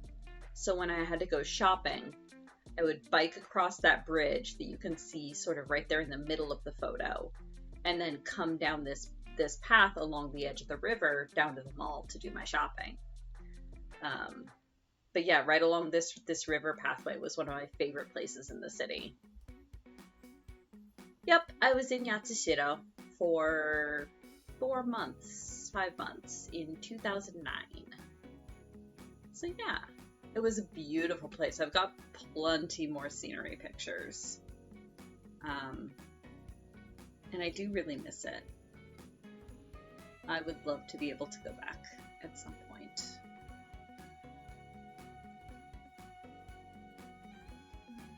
Let's see. I want that one.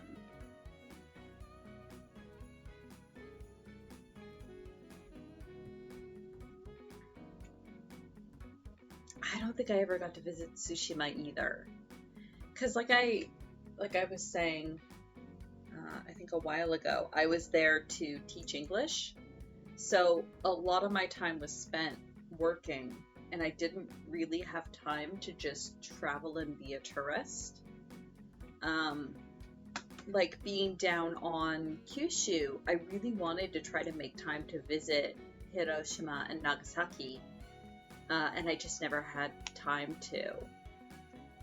I didn't really get to. I did a little bit. Like I went to Kumamoto Castle a couple times.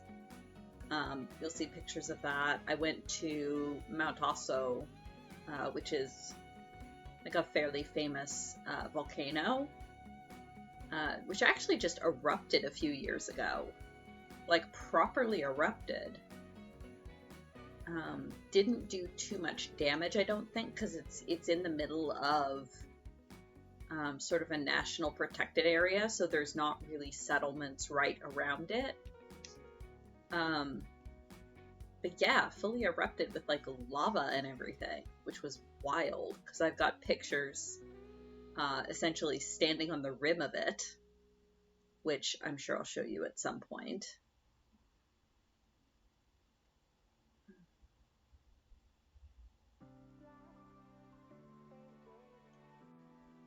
But yeah, the whole area is just beautifully gorgeous. Ooh, yes. One of these days, maybe if I manage to actually show up for a cultural exchange Friday, which is unfortunately more difficult because I now work all Fridays, but you know.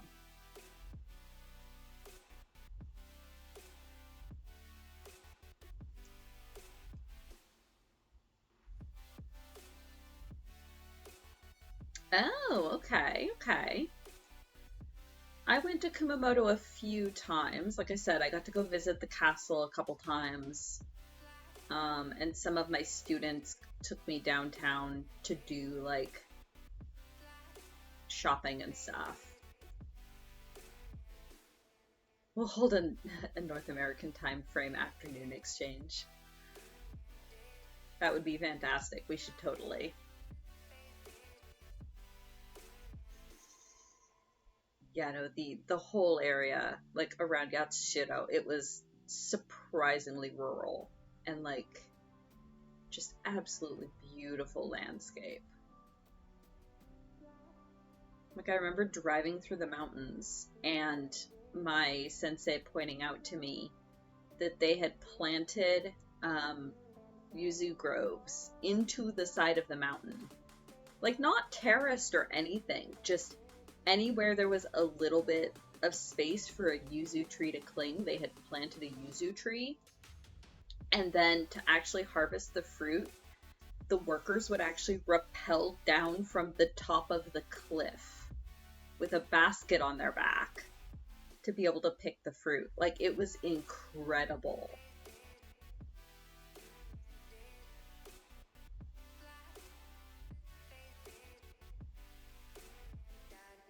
Yeah. You wander slightly toward Mount Aso and just bam.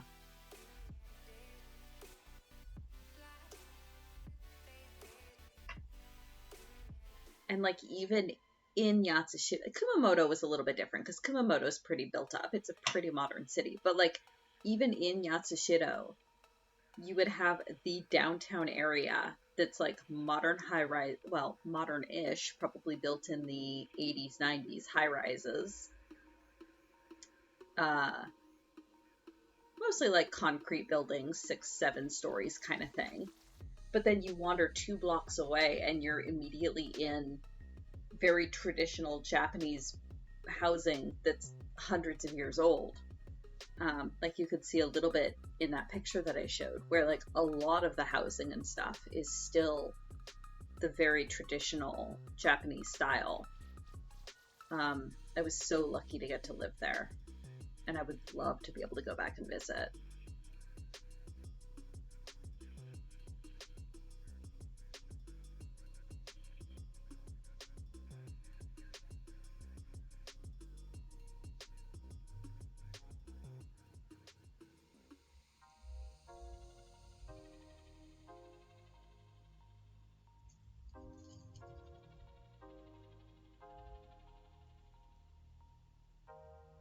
man, yeah, if you get the chance dancer, I would absolutely recommend it.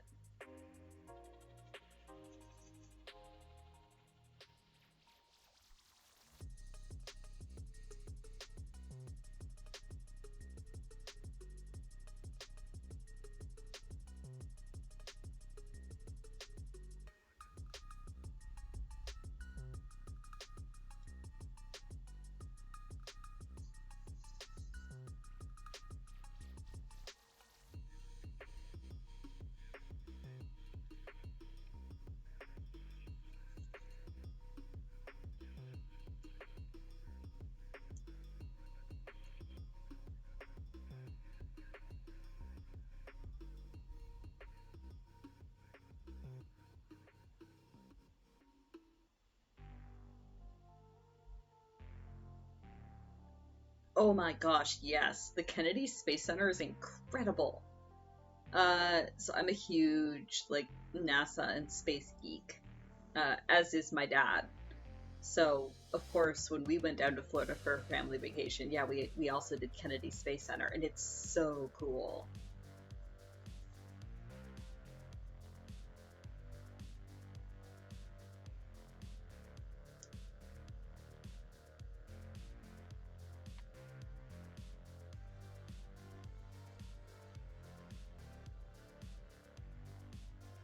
Speaking of Artemis launch,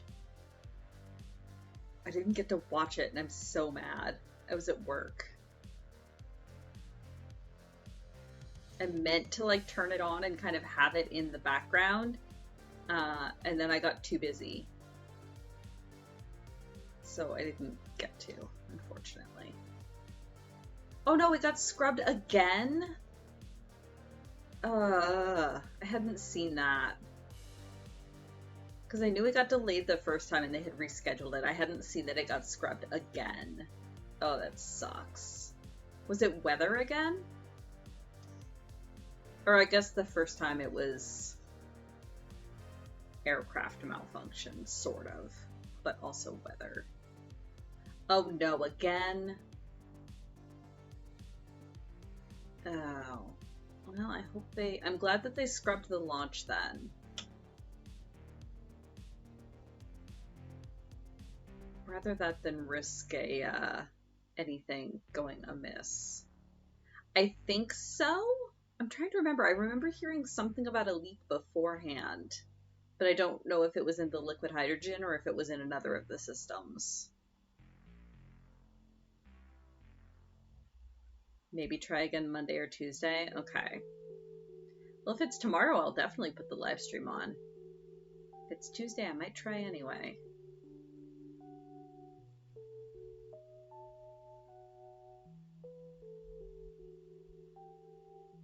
On Tuesday? Okay.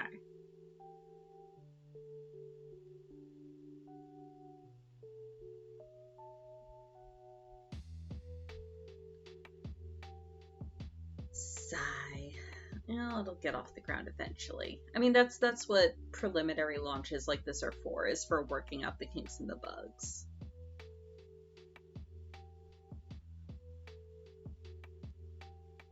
Better that they're finding all the errors and issues now, rather than when they're starting to go for real with people.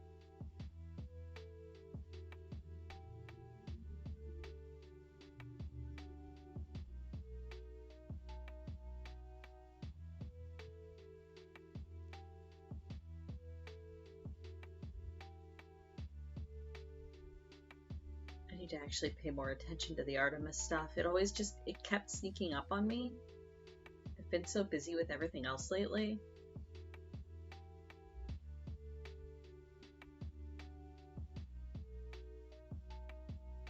There are not enough hours in the day. Yes, exactly.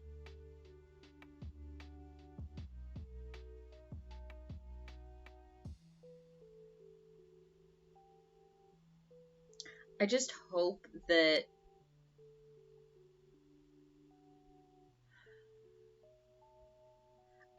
it doesn't hurt the PR stuff. Because, like, the general public I feel like a lot of the time doesn't understand that these scrubbed lunches are just part of the process. Like that's how you bug fix, right? But I feel like I really hope the general public doesn't just see all these scrubbed launches and go, oh, well, this whole program is doomed from the start. We shouldn't be investing in it. Because, like, this is fairly normal. Like, scrubbed launches are gonna happen. That's how you fix problems. That's how you find problems as you start to try to go for real. And then stop when a problem crops up.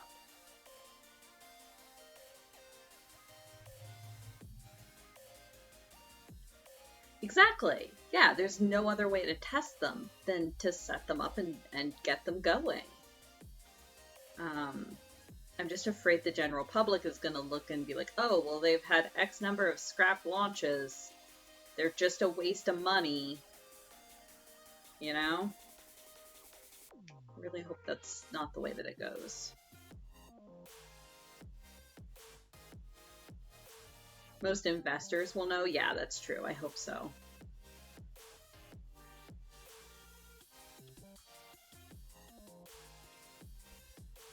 I stitched this one the wrong way. That's okay. Not the wrong way, just if I stitch this way, I can then go on another seam.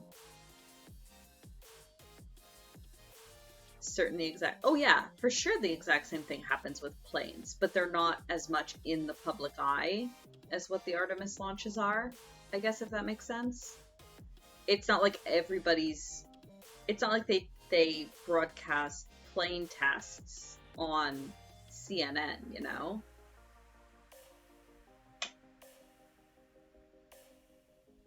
Yeah, exactly. Feel for anyone in any position where lay people think their job is a waste of money. Exactly.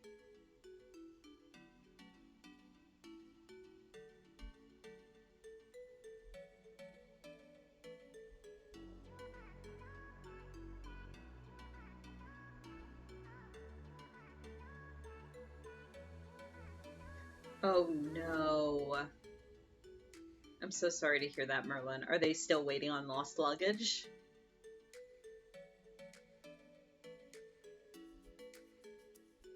Because that would suck.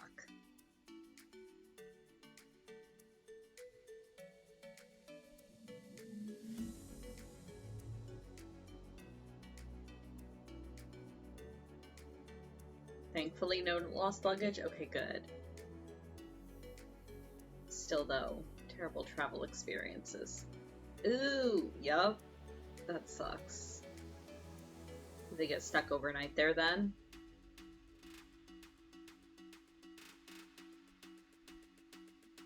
And they weren't sure if they had. Oh, God. Yeah, that sucks.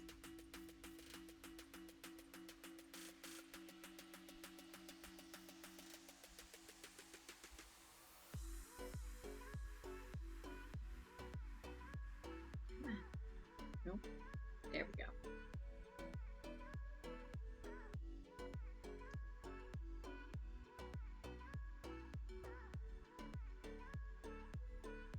Oh, okay, that's good. At least they didn't have to, like, shell out for a hotel or try to get the airline to shell out for a hotel.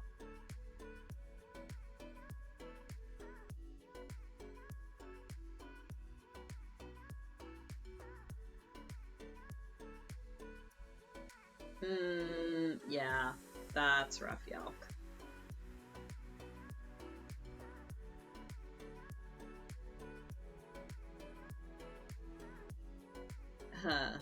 As though artists can even get their hands on any taxpayer money.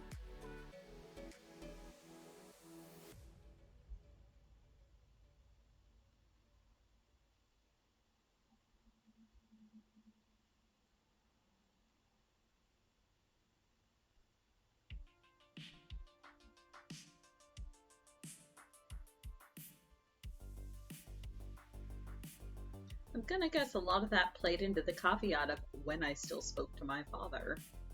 Yeah, that sucks so bad. I'm so sorry.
you should bake a cake.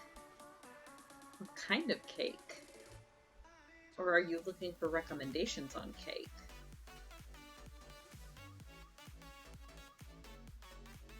Baking cake is always good.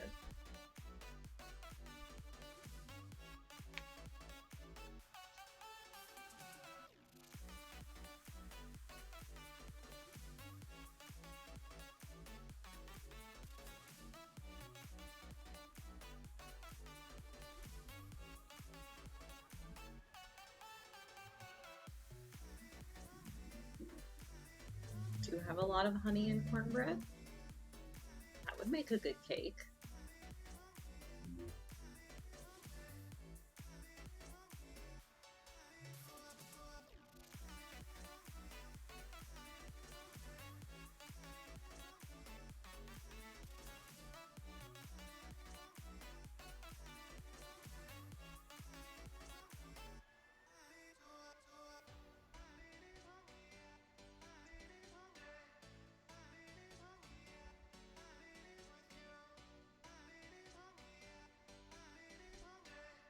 Oh no! That's too bad, Dancer.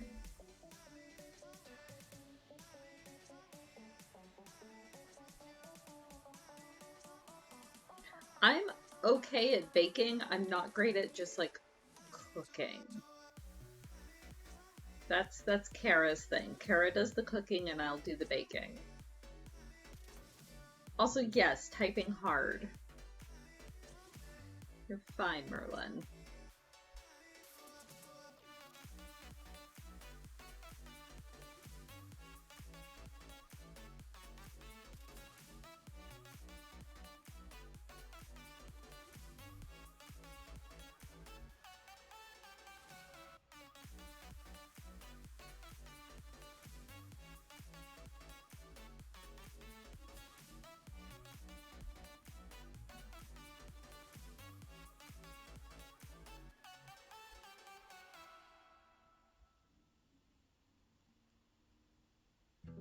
Usually stick to microwaving. I mean, that's fair.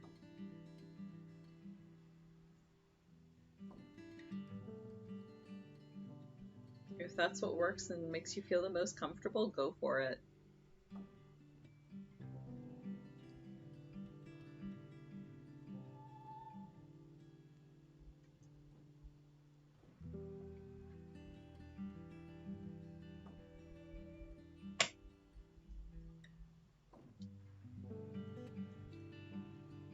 She managed to make gray lasagna? Do we know how? Because I would wish to avoid this error in the future.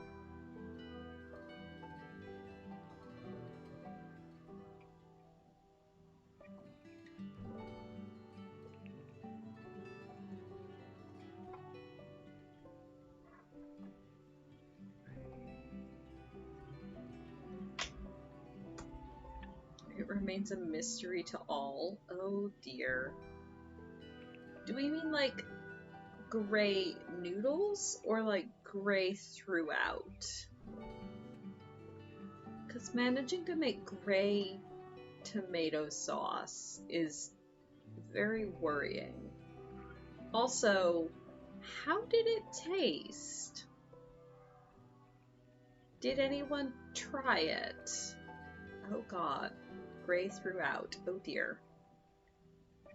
Maybe it's better that nobody tried it.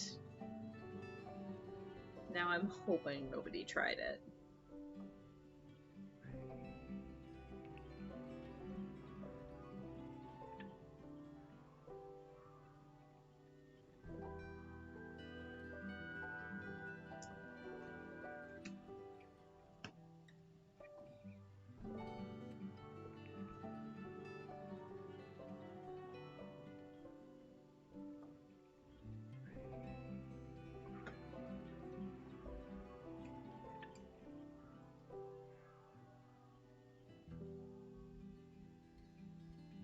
She taught her daughters nothing and it really shows. Oh no.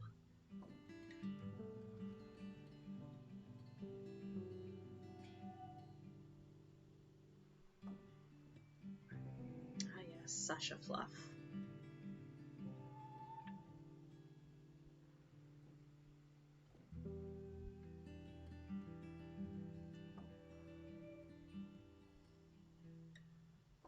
Taught yourself how to cook at a young age to avoid your mother's cooking? Oh dear.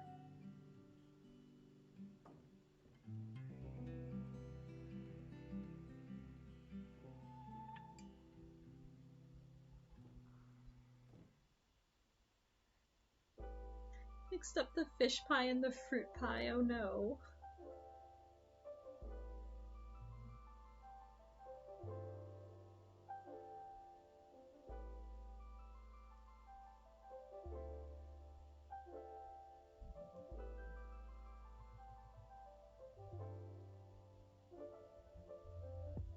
I mean, depending on the kind of fish and the way that it was seasoned, I could see fish pie and ice cream not being terrible.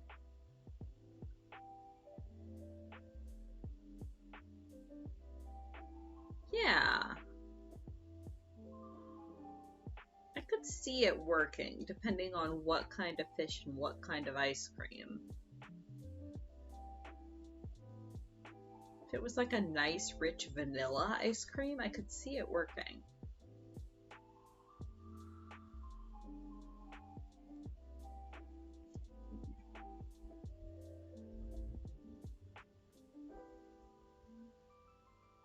Oh, like a mashed potato pie rather than like a crust pie?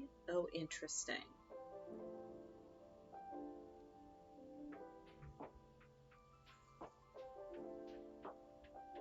Yeah, that might not work quite as well then.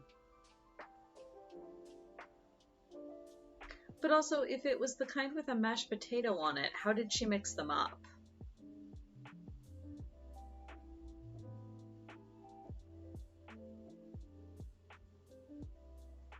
Because presumably there wouldn't be mashed potato on the fruit pie.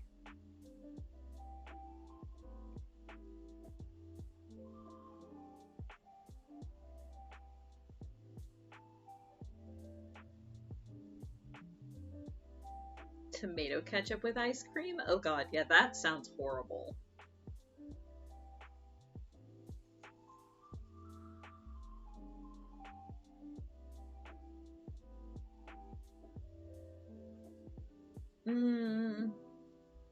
No thank you, Yalk. You can keep that one. The only way that I feel eel is edible is barbecued. Barbecued eel is phenomenal. I don't really want to eat it any other way.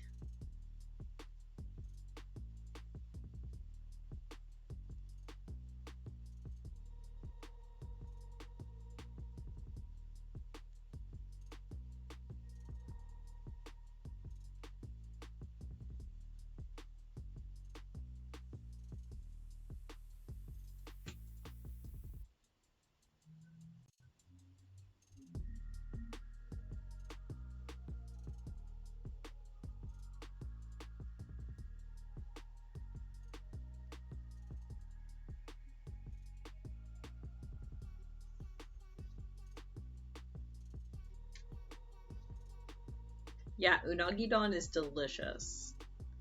But like the raw eel sushi, I can't get around the texture of it. It has to be cooked and barbecued for me to like it.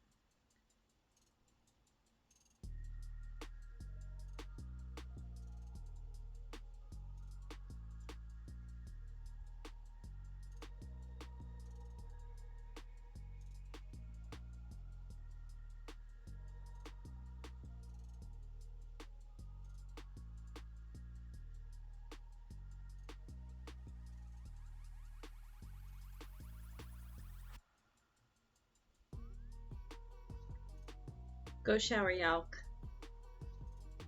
Feel better. Feel refreshed.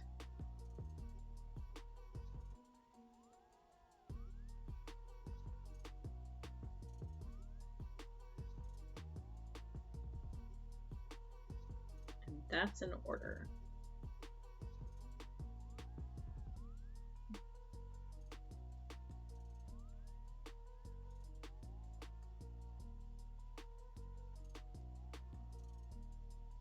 Also, generalized self-care. Merlin, check your posture. Also, meds check for anyone that might need various medications. And also, like, hydrate and things. Yes, thank you, Kitsune. Check your medication, drink some water, consider cleaning one space or surface.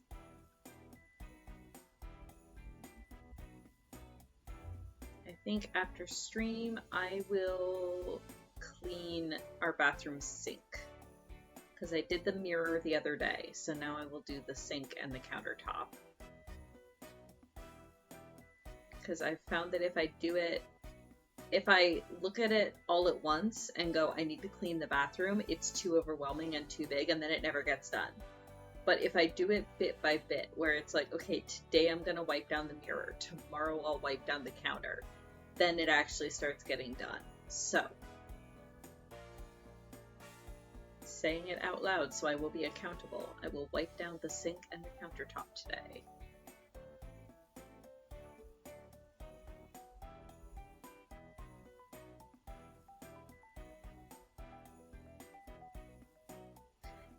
And also just like the idea of you don't have to do it all at once. Like you don't have to dedicate some X number of hours and do the entire room top to bottom if that's not something that works. You can do a little bit and then leave it for the next day. It's your living space. That's fine. Nobody is going to judge you but you. Or at least that's what I tell myself. Yeah, no, that's totally fair to answer. And that's kind of the same thing I've had to grapple with, where it's like, okay, well, I can just do a little bit, so I'll do a little bit today and a little bit tomorrow whenever I have the energy and the drive for it. And then little by little it gets done. And usually by then you have to start over at the beginning, but that's okay. Because if you're doing it a little bit at a time, it's not as overwhelming.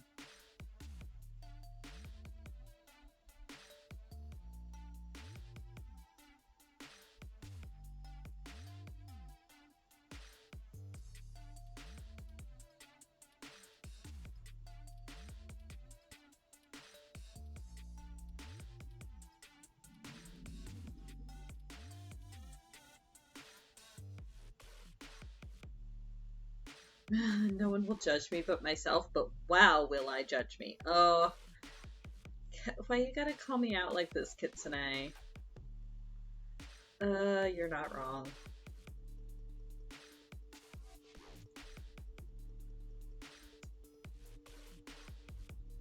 Oh, I'm glad you're actually looking into why I'd answer. I hope you're able to find an answer and a diagnosis and a treatment that works. Also, hey, Princess Juju, welcome. Yeah, too real, Kitsune, too real.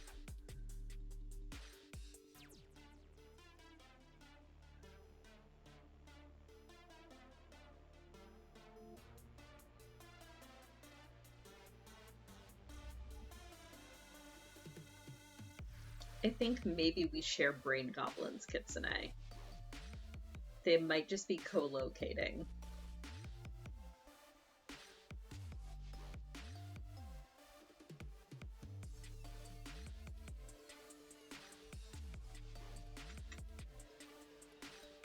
Alright, another star down.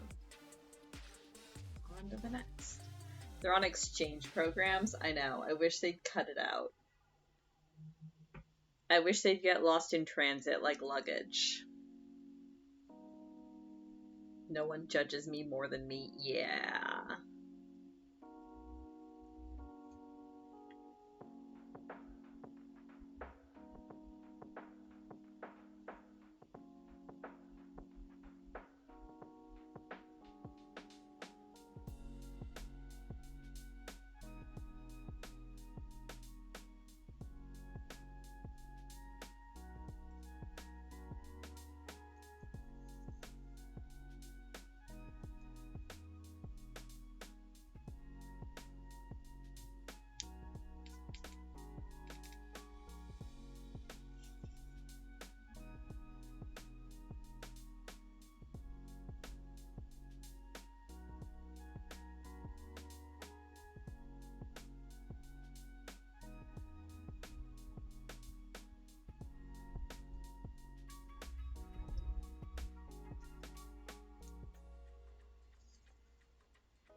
That's fine, Dancer.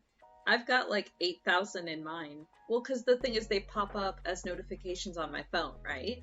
So I look at the subject line and the first line on my phone, and if I don't need it, I just swipe it. So I've seen the email and I know that it's there. I just haven't like opened it. So Gmail still counts it as like an unread message, even though I know that it's there and I know what it says. And then if it's something I actually have to do something with, then I open it and reply or whatever.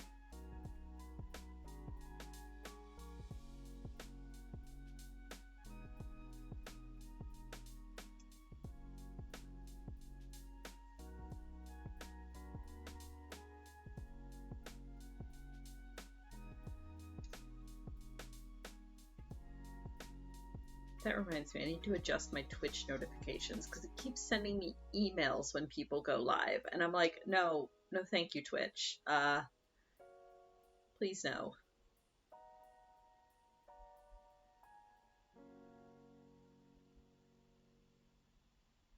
Yeah, that's totally valid too, Dancer. Sometimes things just pile up faster than you can conceivably deal with them.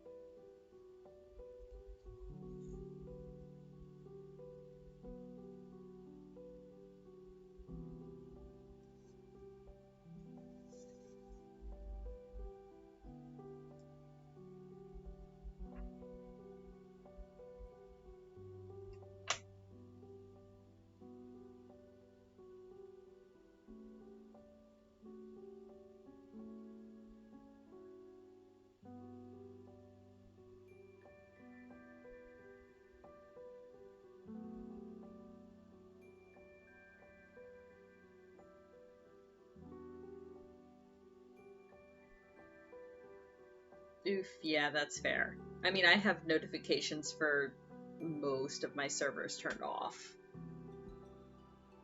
There's only a handful of servers that give me notifications for every message. Most of the rest of them are just, they only give me notifications for mentions, and then I'll go and I'll check the channels throughout the day. Because God forbid that little white dot that shows an unread message be there, but they don't actively send me notifications.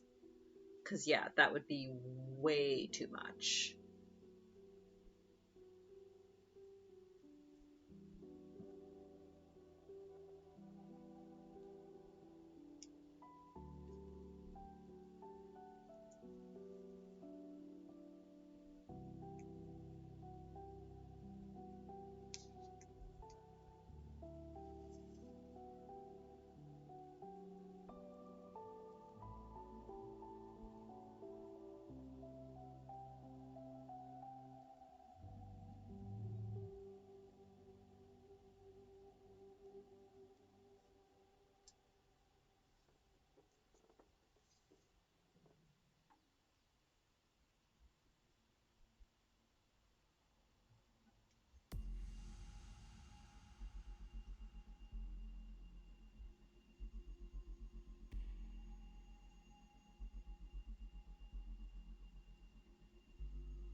Oh yeah, sorry, just things going on in my own brain have reminded me.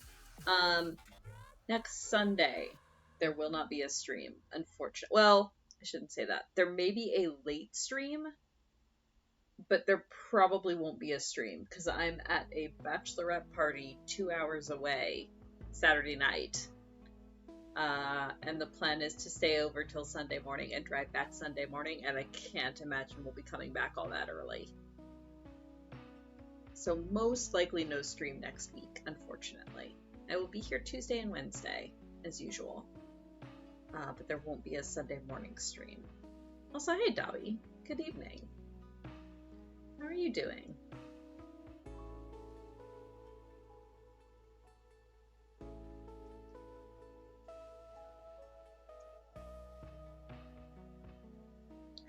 Just like mentally going over all the things I need to do today in my own head, and I'm like, rent a car for next weekend. Oh yeah, I won't be here next weekend. Pretty okay? Okay, good. How'd your first week of classes go?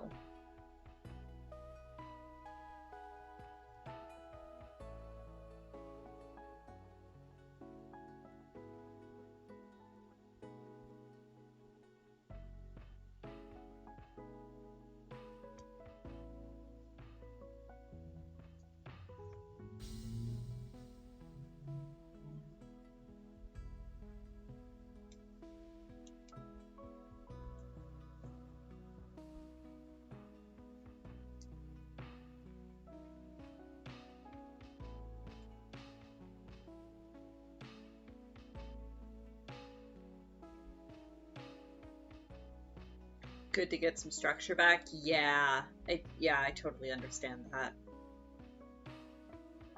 It's yeah, it can be rough just not having anything to do. Okay, good. I'm glad to hear it. Hopefully things continue to be good.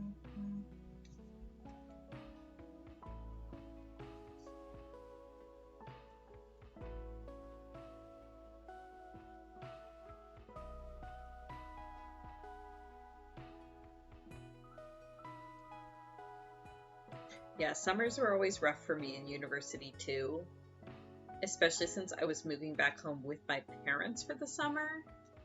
So it was like an extra level of not having anything to do, but yet not really wanting to just hang around the house, but not having anything to do. It's both very nice and kind of weirdly stressful to not have a routine.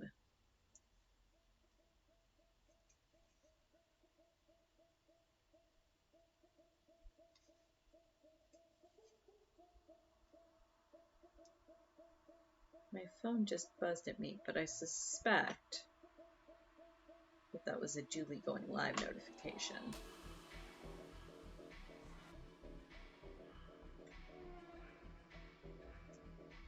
Check the phone. Yep, that was indeed a Julie going live notification.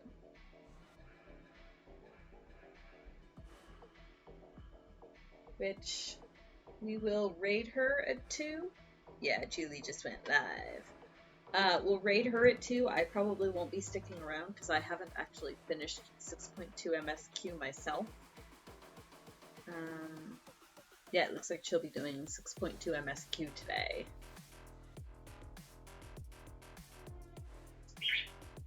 Ooh.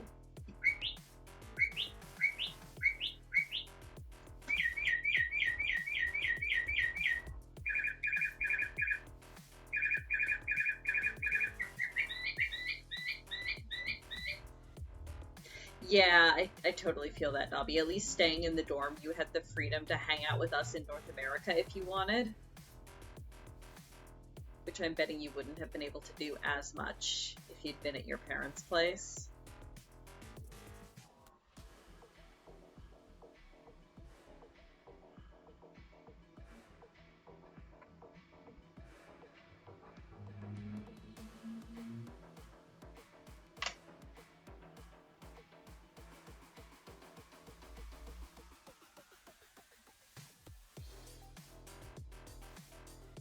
Yeah, forced to follow local time, and I'm sure they would be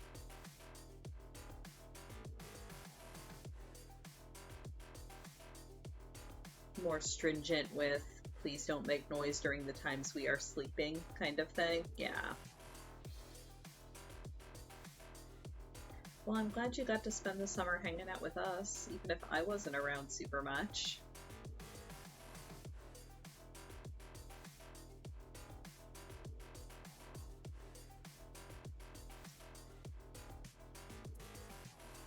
But I'm also glad you're getting back to the structure for your mental health. Because, yeah, that can, not having a routine to follow can be rough. Yep, that's totally valid.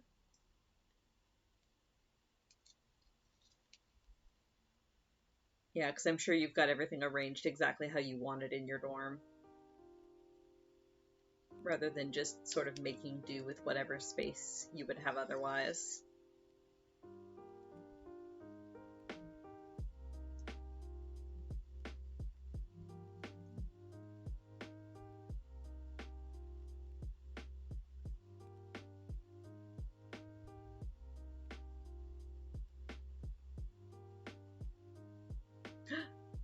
Ooh, Merlin breeding our baby to get a new baby dragon. What have we got? Or a new baby Carby. Aww. Still pretty same. Just slightly different coloring, but that's okay. It's cute. I like their new expression. They're even more carbuncle-like.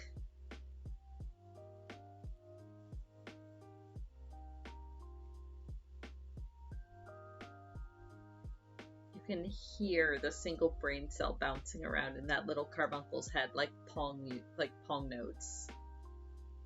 No, they're friendly. I feel like they're going to eat cheese.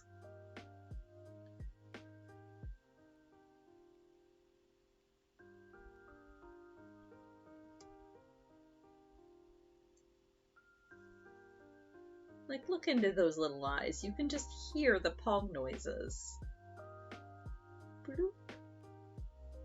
Bloop. Bloop. Bloop. That's all. That's all that's going on in that cute little head.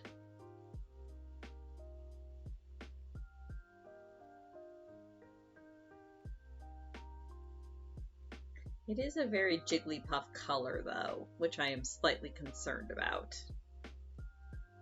I feel as though Kara may be having an undue influence on this tiny baby.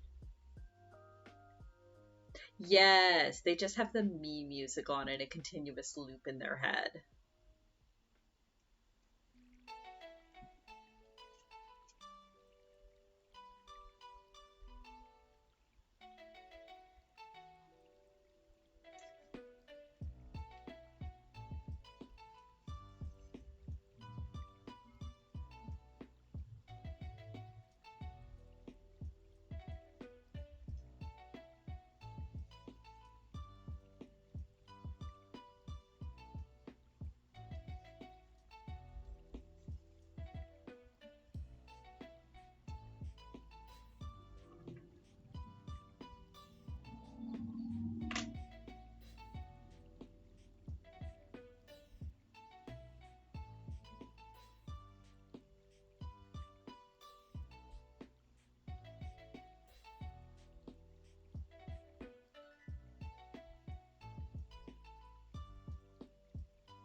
Helps if I actually pin the paper to the fabric first.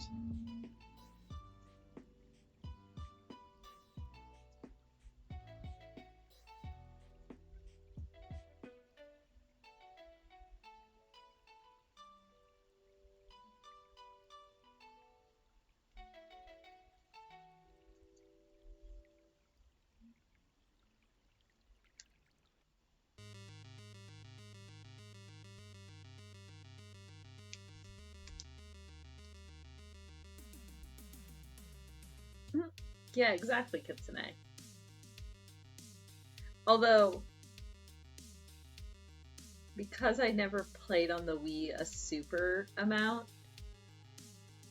that is now just playing in my head to the Katamari Damacy theme instead.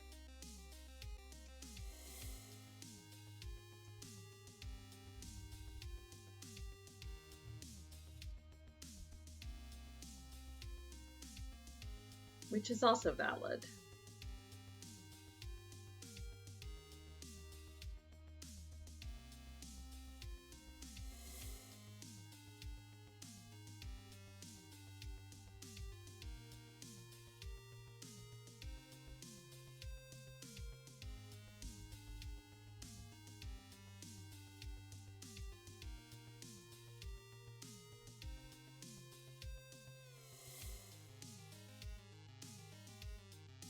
Hooray! Yalka's returned. Excellent. Lemony fresh Yalk.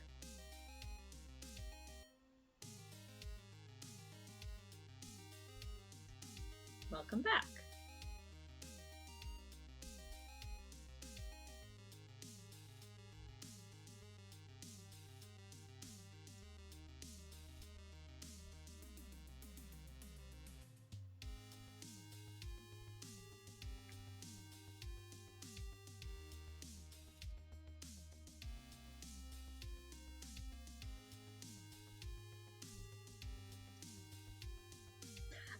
See, I played quite a bit of Katamari back when I had it on the PS2, so that music is like ingrained into my soul. Katamari is such a game, I wish they had made more of them.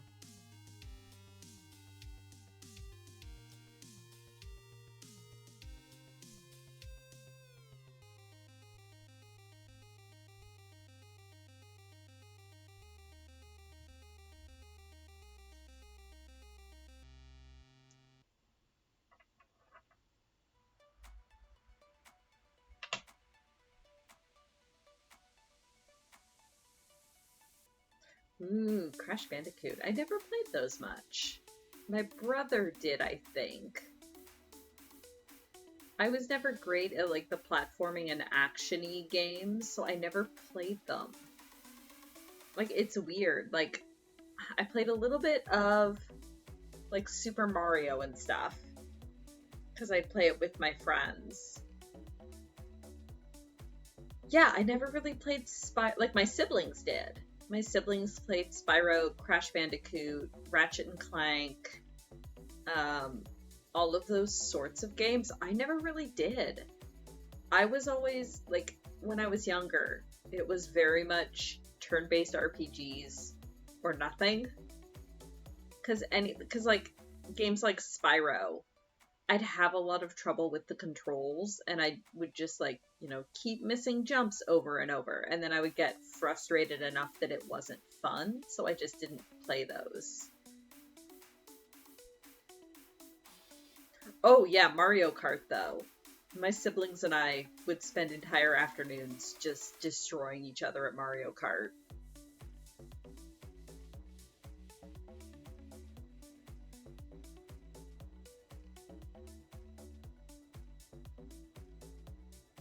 Oh! If you died, he took the polar bear with him? Oh no. That's adorable. But also, oh no.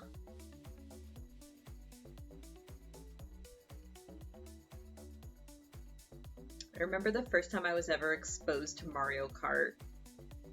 We had gone to my aunt and uncle's place, and my cousins had an N64 that, like, we never had an N64. I was like maybe 9 or 10, like right at the age where Mario Kart was the most fascinating thing in the world. And my aunt and uncle lived a fair ways away, so like when we went to visit them, we would visit them for like 5 or 6 days in the summer or whatever. So I just remembered that entire vacation.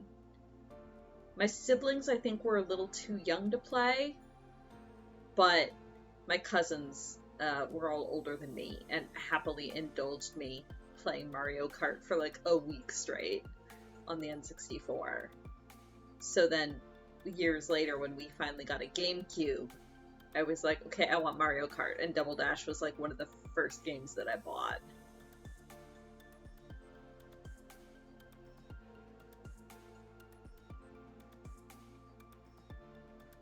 Yeah, I should drag out, or I should find the one we have for Switch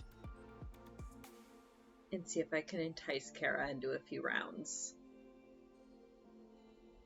It's been a long time since I played it, but it's so much fun.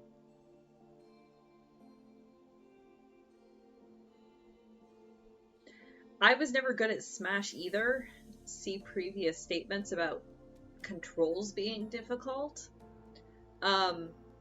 So we never wanted to play Smash with my brother because he would just destroy us and it wasn't fun because he'd gloat about it.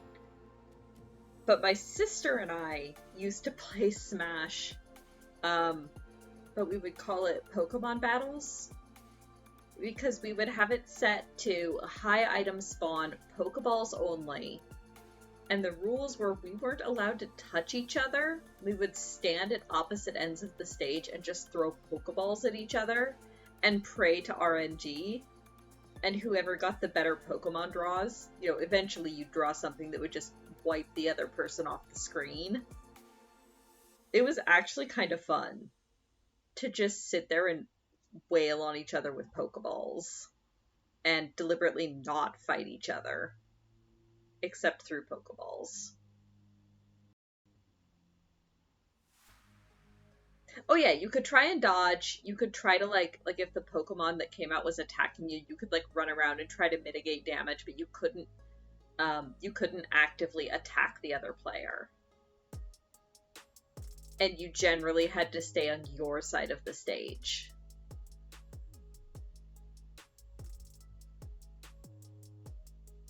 Yeah, it was actually really fun.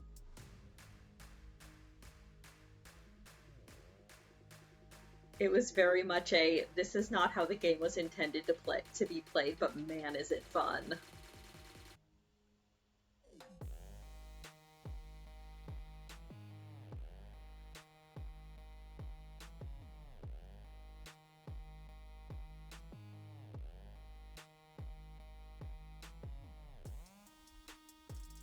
Right? The Pokemon Stadium minigames were so much fun. Oh god, I miss Pokemon Stadium.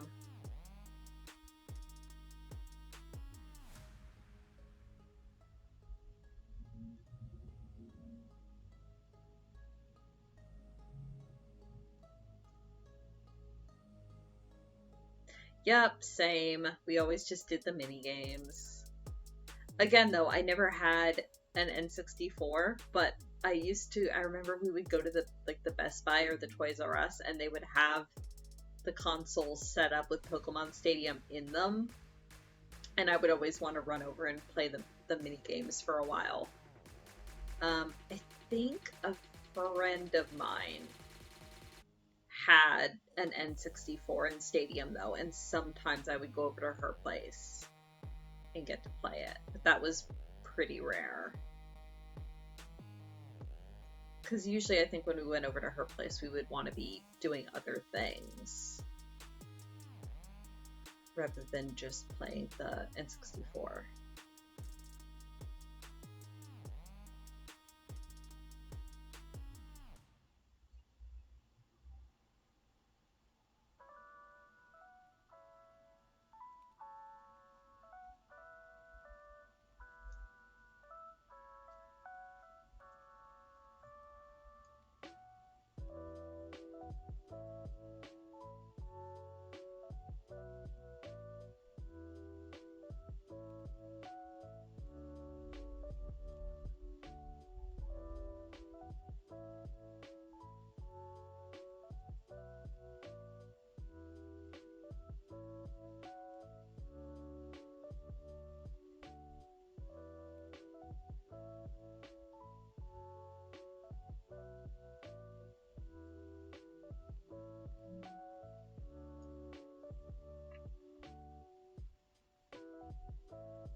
Ooh, nice. I don't think I ever knew anyone with a Sega Saturn.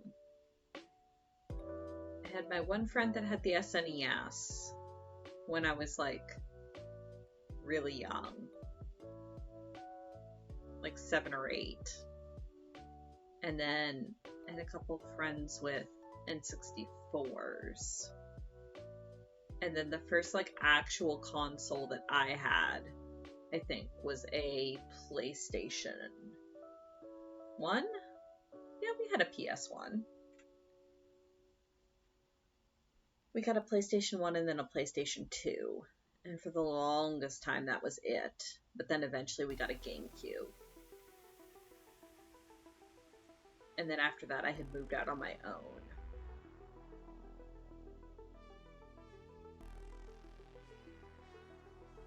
Oh yeah, we always had handhelds too.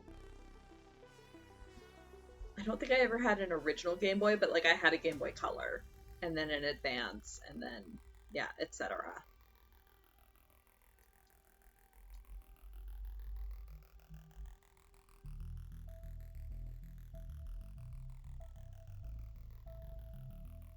Aha, there's the board game. I was wondering when someone would redeem that.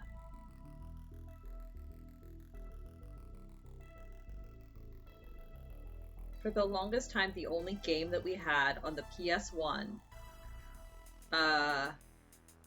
was this, I don't even know where it came from. It was this PS1 game called Top Shop that was essentially a video game Monopoly clone, where you had to buy stores in a mall. Like you rolled dice to be able to see how far you would, like how many spaces in the mall you would move, and then buy stores. But you also had to like keep them stocked with things, and you could stock them with more expensive things to try to force your opponents out of money. It was actually really in-depth, and my sister and my mom and I would play that all the time. But it would get super competitive, and the games would last like 5 hours because, again, it was a Monopoly clone, and it took forever to run other people out of money. Okay, let's see here. Red, no. Red misbehaving as normal.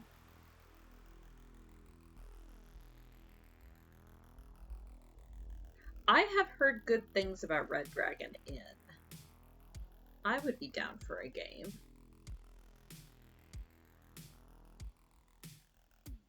If we can find a time that works.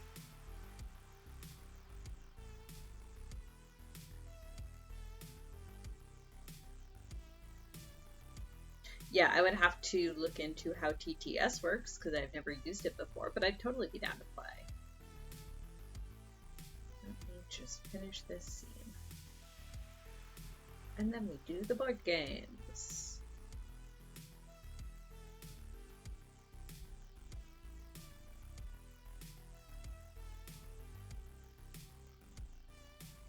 And I will also do the smart thing and launch my games.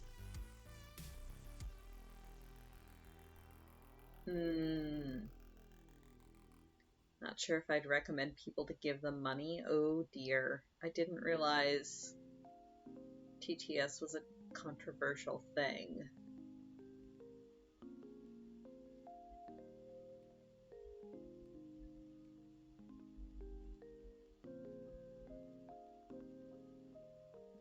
Alright.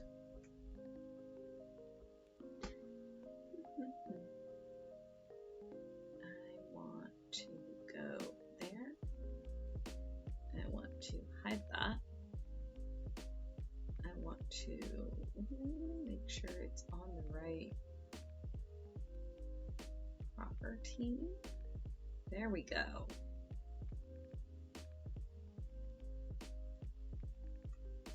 You want to refresh? There we go.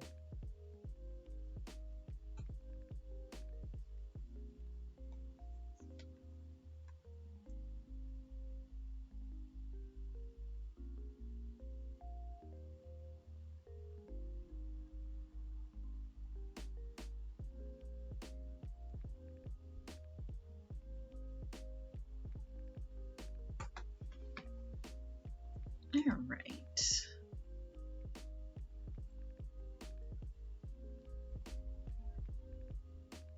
Let's do the smart thing and launch boards first, I think.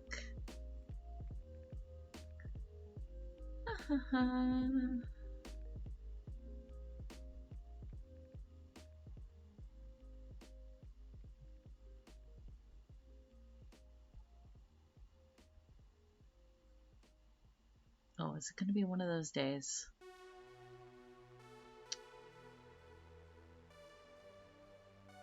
Come on, BGA. You okay?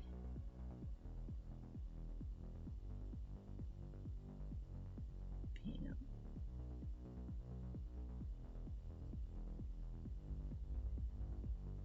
2 games of hand and foot. That's nothing.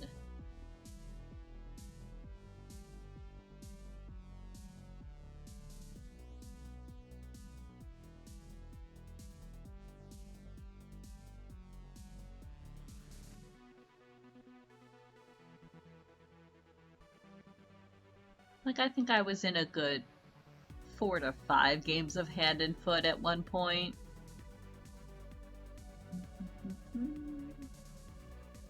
Ooh, can we do 2-player Chromino? Apparently. Okay, 2-player Chromino. Go.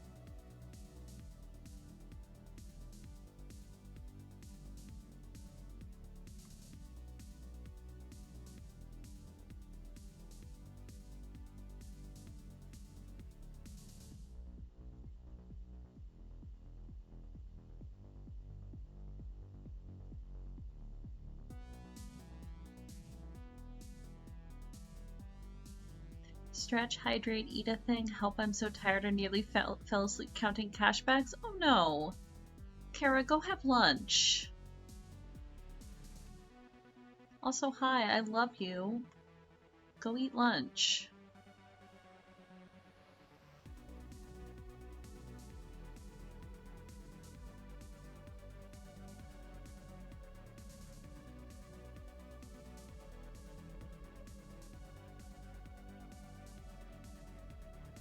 You had lunch? Okay.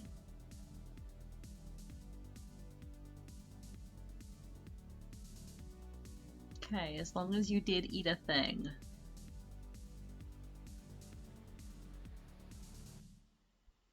Oh, I see Kitsune joining games as I pop them. This is fine. 2-player Colorado is going to be interesting, but that's fine.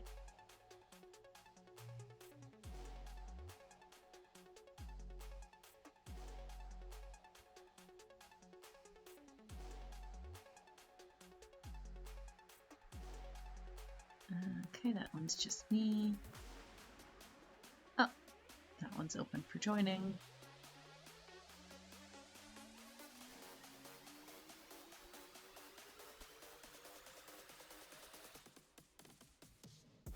Oh, it's 3-person Colorado. Interesting. Went to A&W. A&W sounds good. Beef is good.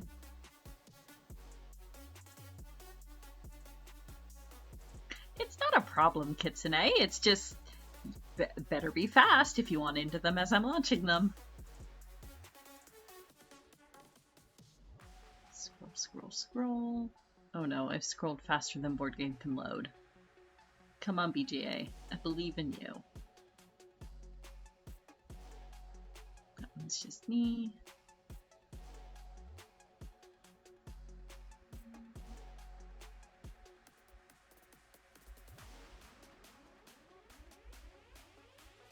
For hungry, I think it's a very specific spell just to Kara.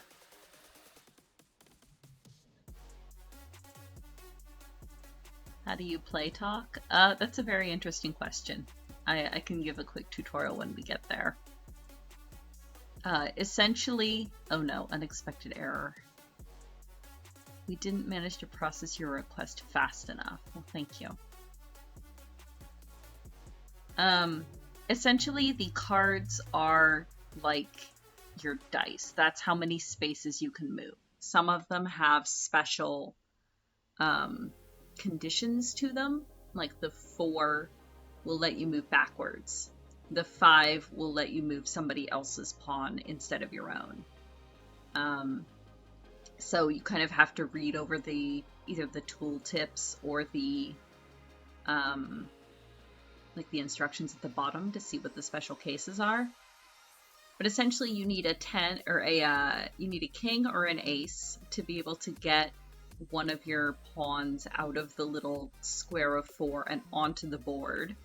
And then once it's on the board, you want it to move around the entire board and get back into your little cubby hole line before the other person does. But it's like Sorry, where you can also land on top of somebody else's pawn and send them back to jail. Like send them back to the little 4 squares of start. So it's a pretty easy game. Pretty interesting. It requires some strategy based on the cards that you are dealt. Oh no, I've broken BGA. There we go.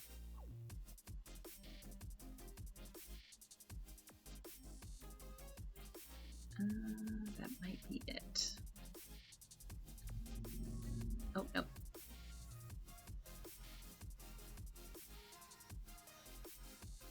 Oh no, that one's open. That's a Kitsune game.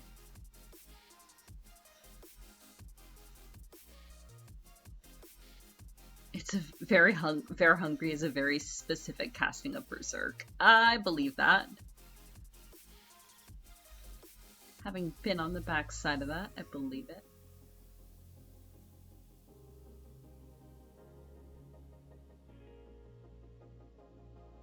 That's a Kitsune game. That's a Kite game, which I should join. And I think that's it.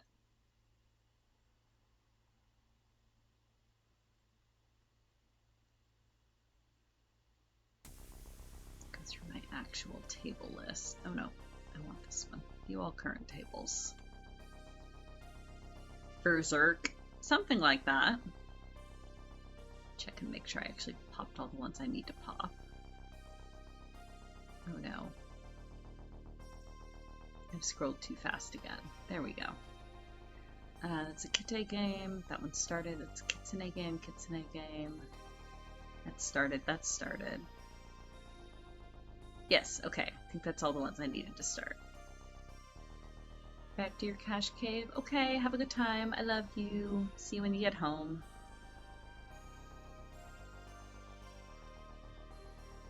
Cribbage! Kuma Cribbage. Well, thank you. I think I will for 2 points. Okay, next.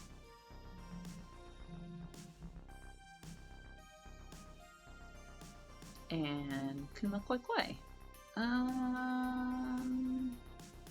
Ooh, so many choices. I will take that one. Next. Kite Cribbage.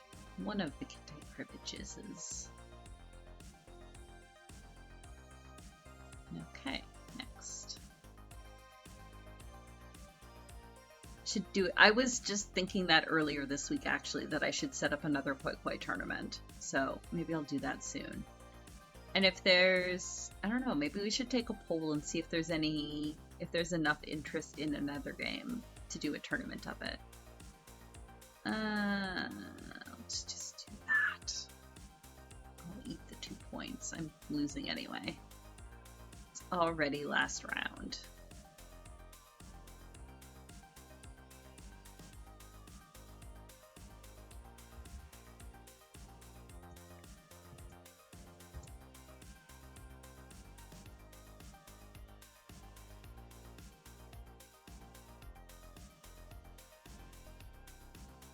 There we go.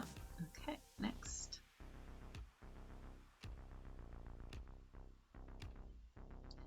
Okay, I will win a 6 with another 6. Well, I can try. Do I need to... I mean, sure. I don't really need to, but I can. Next.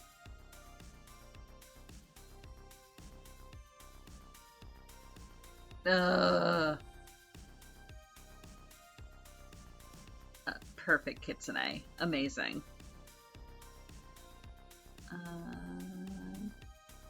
Gotta do that.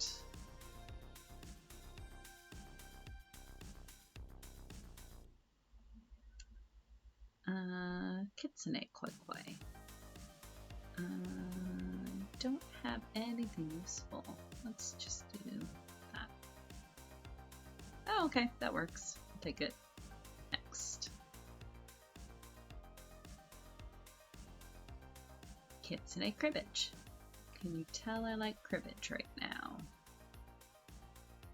2 points for Kitsune. 7 points for me. Yay!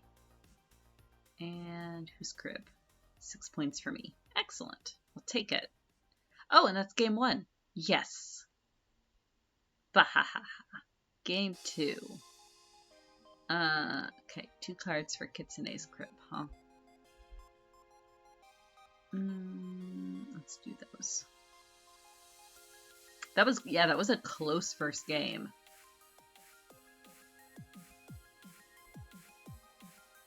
Like, that very easily could have gone either way.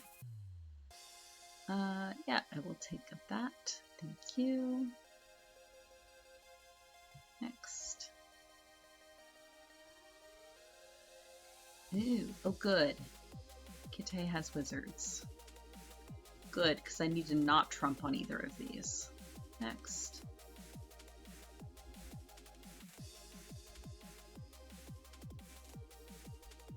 Which I probably will end up taking the extra trick, but that's okay. Throw card, huh? Fresh, new, shiny game. Let's go with that one. Next.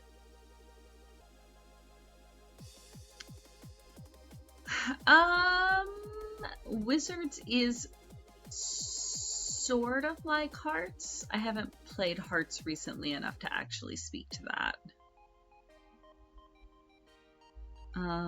It's similar in that it's a trumping game. Which of these do I actually want?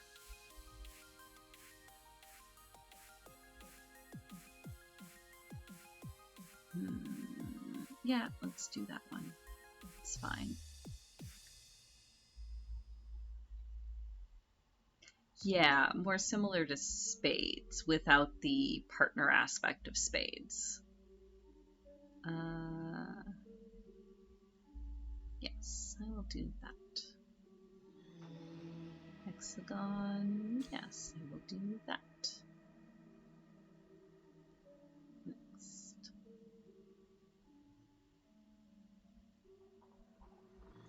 Brand new Azul game. This is Grey Wall. It's a lot of the black ones here. Let's take that.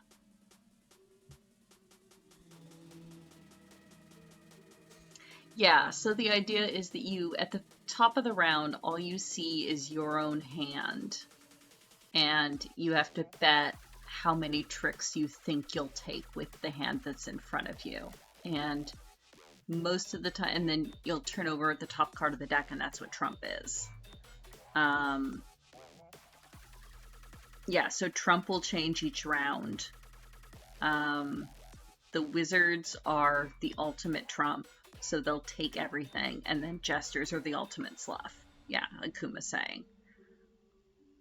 So it's a strategy of looking at your hand and trying to determine, and then you score based on if you exactly meet what your bet is, then you score positively. If you end up taking more or fewer tricks than you bet, then you score negatively. So it's trying to manage your own hand and also occasionally trying to screw over the other people playing with you by various methods to make them take more or less trumps than what they bet so that they'll score negative.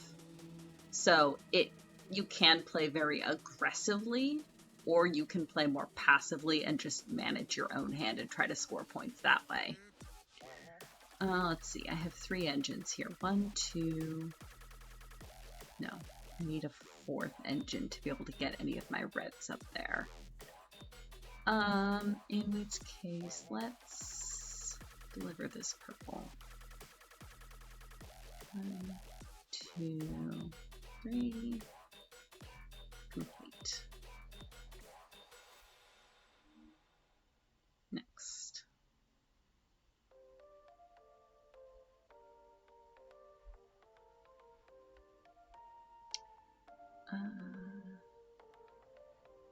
Yeah, let's take the butterfly.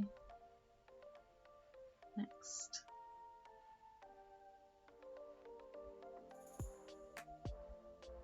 And Magica. Here we go. Next.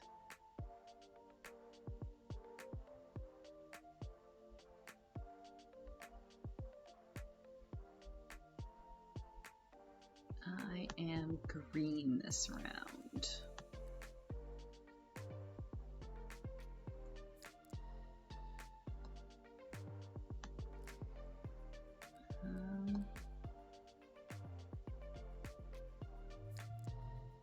That there. Pass. Next.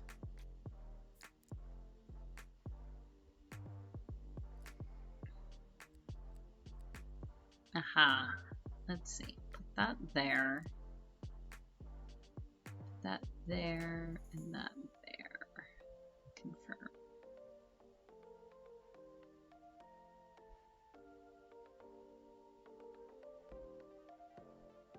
Okay, not bad.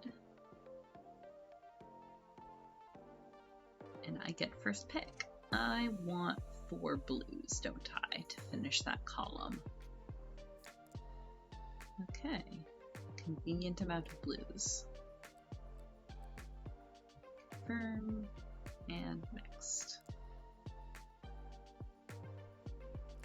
Ah, solo. The Uno game. Darn it, I don't have any more draw twos. Curse you, forcing me to pick up cards the way the game is designed. I'm gonna hold on to that wild until I actually need it. Next. Azul is a fun game. I love Azul. Oh yes, the hand and foot game where I have managed to screw myself over. Because I do not have enough wilds for anything. Next.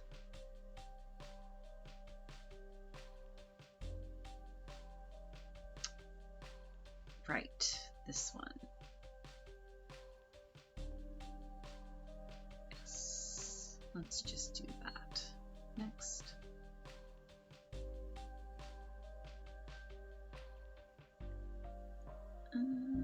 Okay, so this is the colored wall.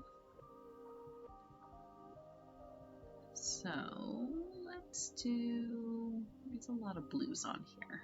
Let's take those.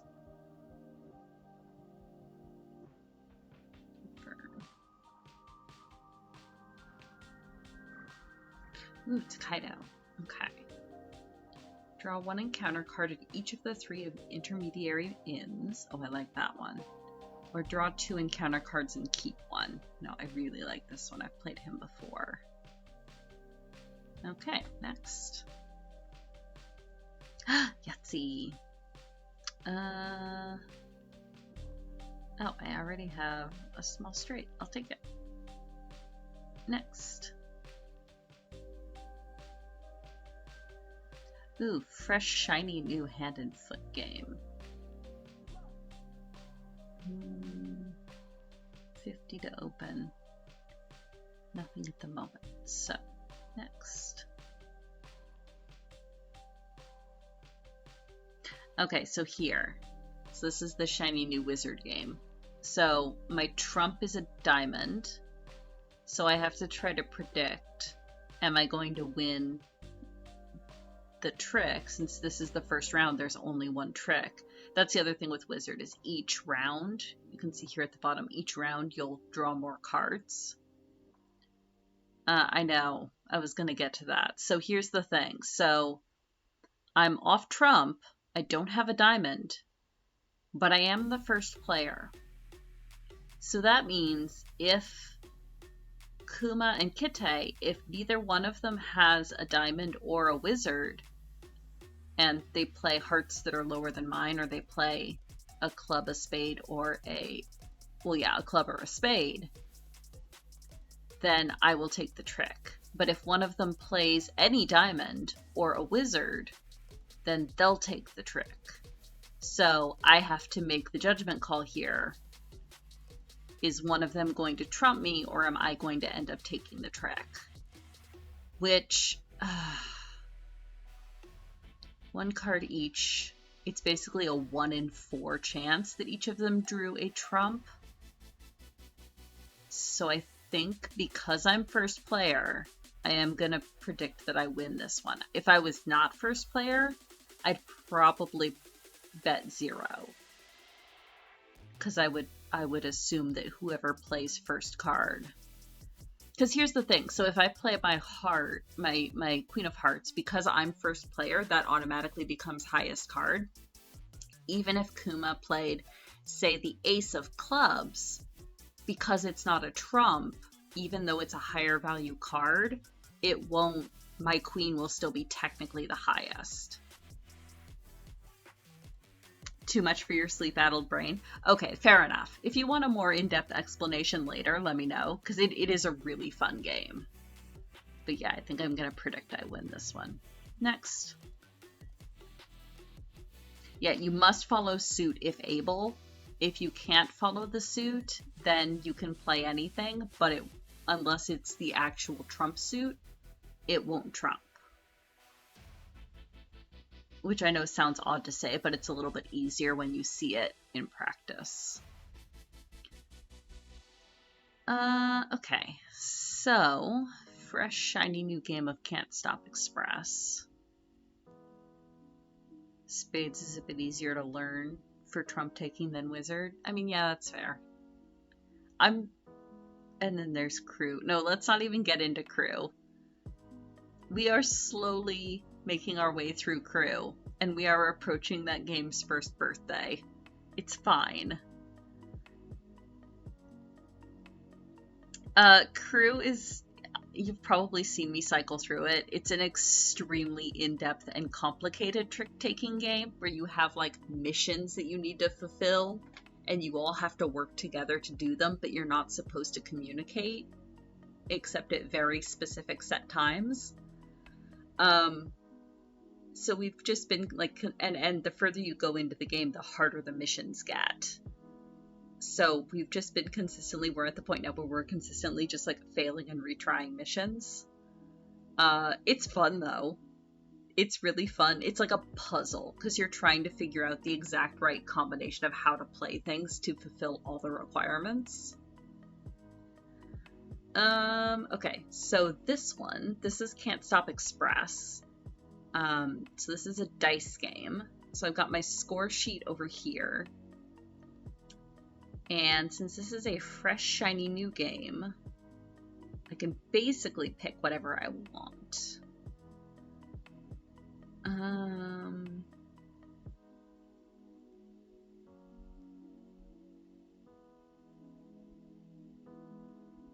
Oh, Phase 10 is a fun one. I like Phase 10. I used to play that one with my mom and sister all the time.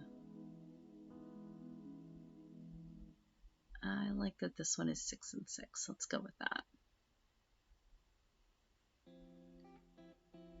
And then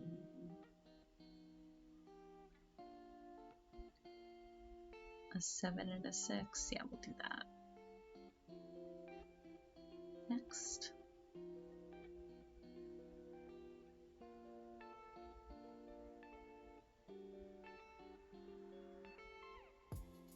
Ooh, yes. Lucky numbers. I like this one.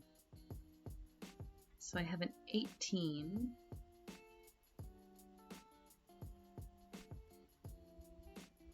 I want to sub the 18 in here, because otherwise that's going to get complicated. Next.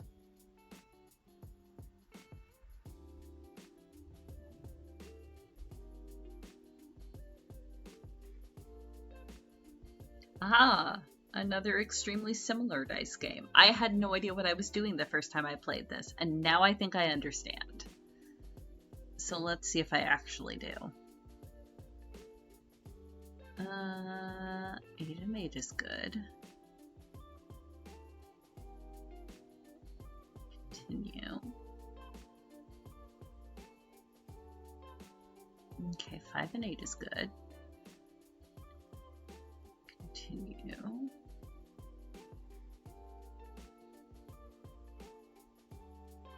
Four and 5 is good. And then let's...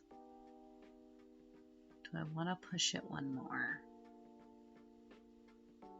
Yeah, let's push it one more. Dang it. I should have stopped there. Oh well. Next. Yeah, it can't stop but with shiny cars.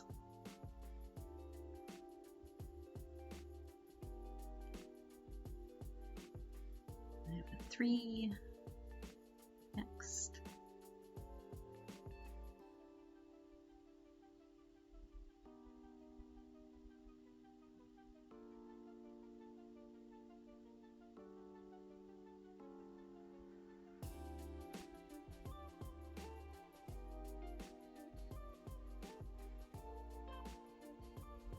Oh, interesting, Merlin. It sounds like a variation on Rummy. Or at least a variation on the Rummy that I used to play. But different enough to be interesting. Let's take that bright card. Ooh, and a boar. Take it. Next. Yeah, I was gonna say that sounds very, very similar to Rummy.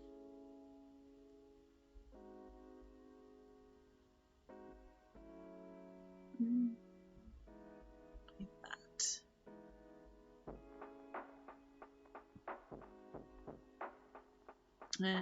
Well, that's an easy choice.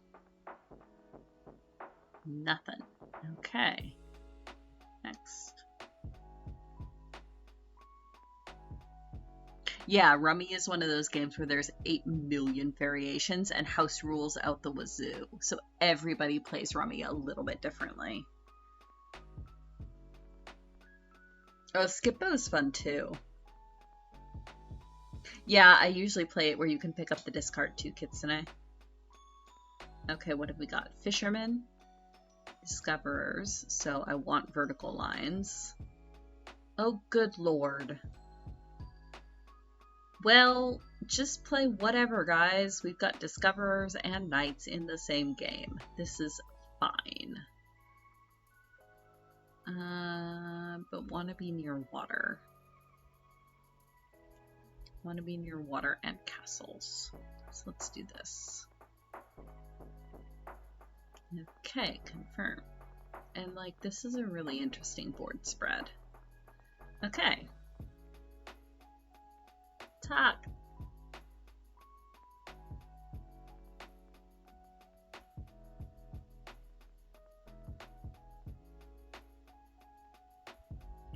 Oh, it's such a baby board. I'm playing another game with randos that's like 6 people, and it's like a 6-spoke board.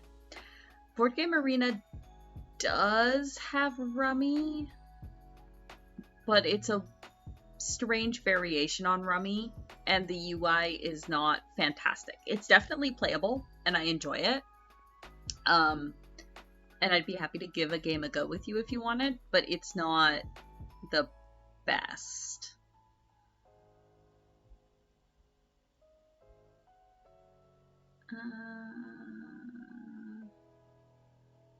If only because the UI makes it a bit hinky.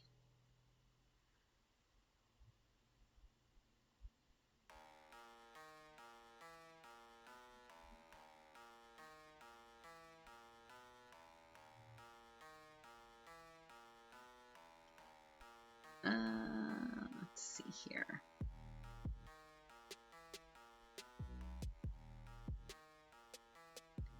Six and 9. Let's do the 9 and 7. That's fine. Oh, good grief, a 4 and 2. That's fine. Next.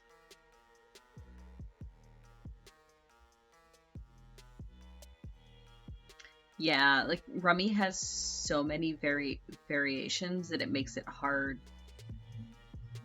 Because if you program it into a site, people are always going to go, well, this isn't exactly what I remember. Because there's so many different house rules. Obligatory, we should play Mahjong again? We should play Mahjong again.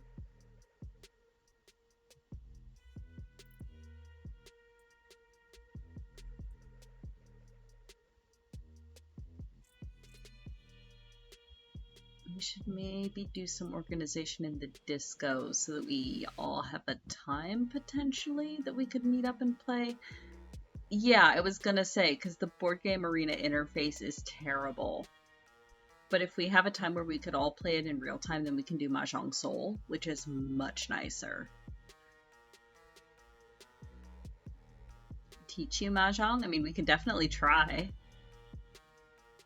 It is essentially the same as Doman Mahjong that's on Final Fantasy XIV.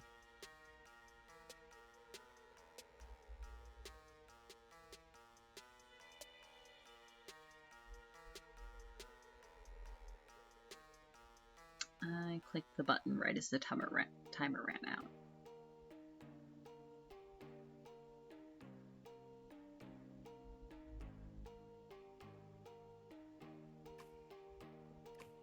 I mean, the nice thing about Doman Mahjong in 14 is you can play against the bots. But the downside is the bots are actually quite good at Mahjong. Okay, and that's it for now. Thank you, friends. Ugh. Is my butt back here? This. There we go. Move Jigglypuff back to where she was sitting on my laptop. Okay.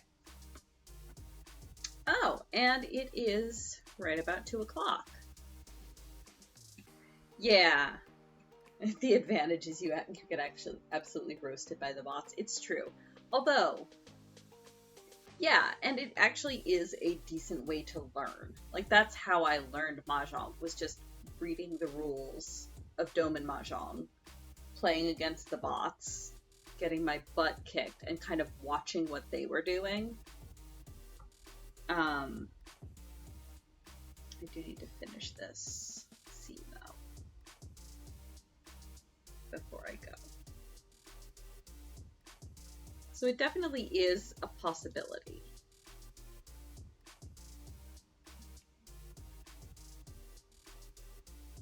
The downside with trying to teach somebody via Mahjong Soul, which is technically it's a mobile game, but they have a website too. It's a really good interface to meet up and play Mahjong. The downside is that I believe that there is a timer on your turns that you can't really turn off. So if you're trying to play really, really slowly and like instruct somebody and show them how the game is played, it's hard to do it in that interface. Although I think Doman Mahjong has the same problem. It's been too long since I've actually played a live game. I don't remember if there's turn timers or not, but I think there are.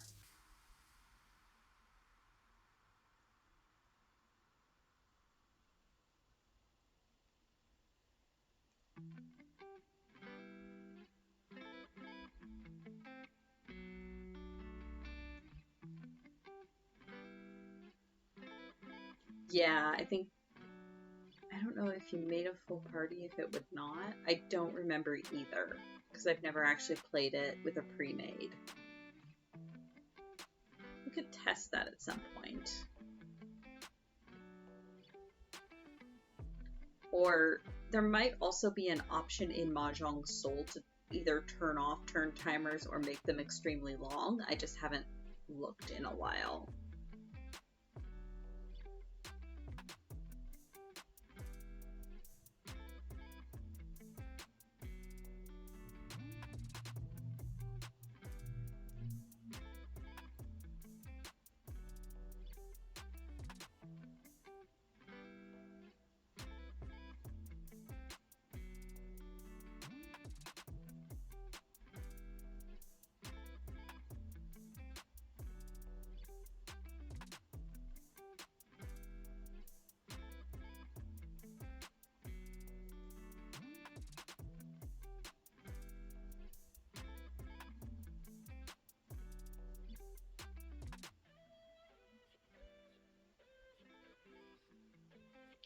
something to science at a preordained time in a preordained place? Potentially.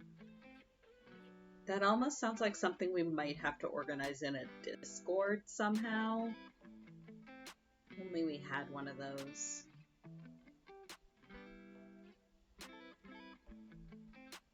There we go.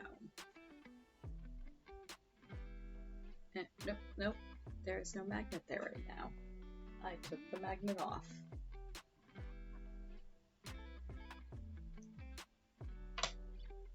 You're writing up a thing already, don't rush you. No, that's totally fair. I was gonna post after stream, so thank you, Dobby. Alright. There we go. I just have to do that last scene, but that's alright. I don't feel like pulling out an entirely new thread for the very end of stream. So we will leave it there for the week. Thank you very much, friends. Thank you for joining me. Thank you for playing board games with me. Thank you very much to all my followers and subscribers, people that are taking a look at Chris's GoFundMe. I really appreciate that. All support is very greatly appreciated. 300-second turn timer should be plenty of time to help explain moves and such. So yeah, that'll be a thing we might have to do. Yeah, so I will be back on Tuesday, apparently doing some crochet. I will have to dig through my yarn and see what I can find. Ooh, actually. Yeah, I think I know what I'm gonna do. I've got a good idea now. Okay. Yeah, and then I'll be back on Wednesday with Pokemons. So let's do the thing and go raid Julie. She is doing FF14 MSQ. That's the button that I want.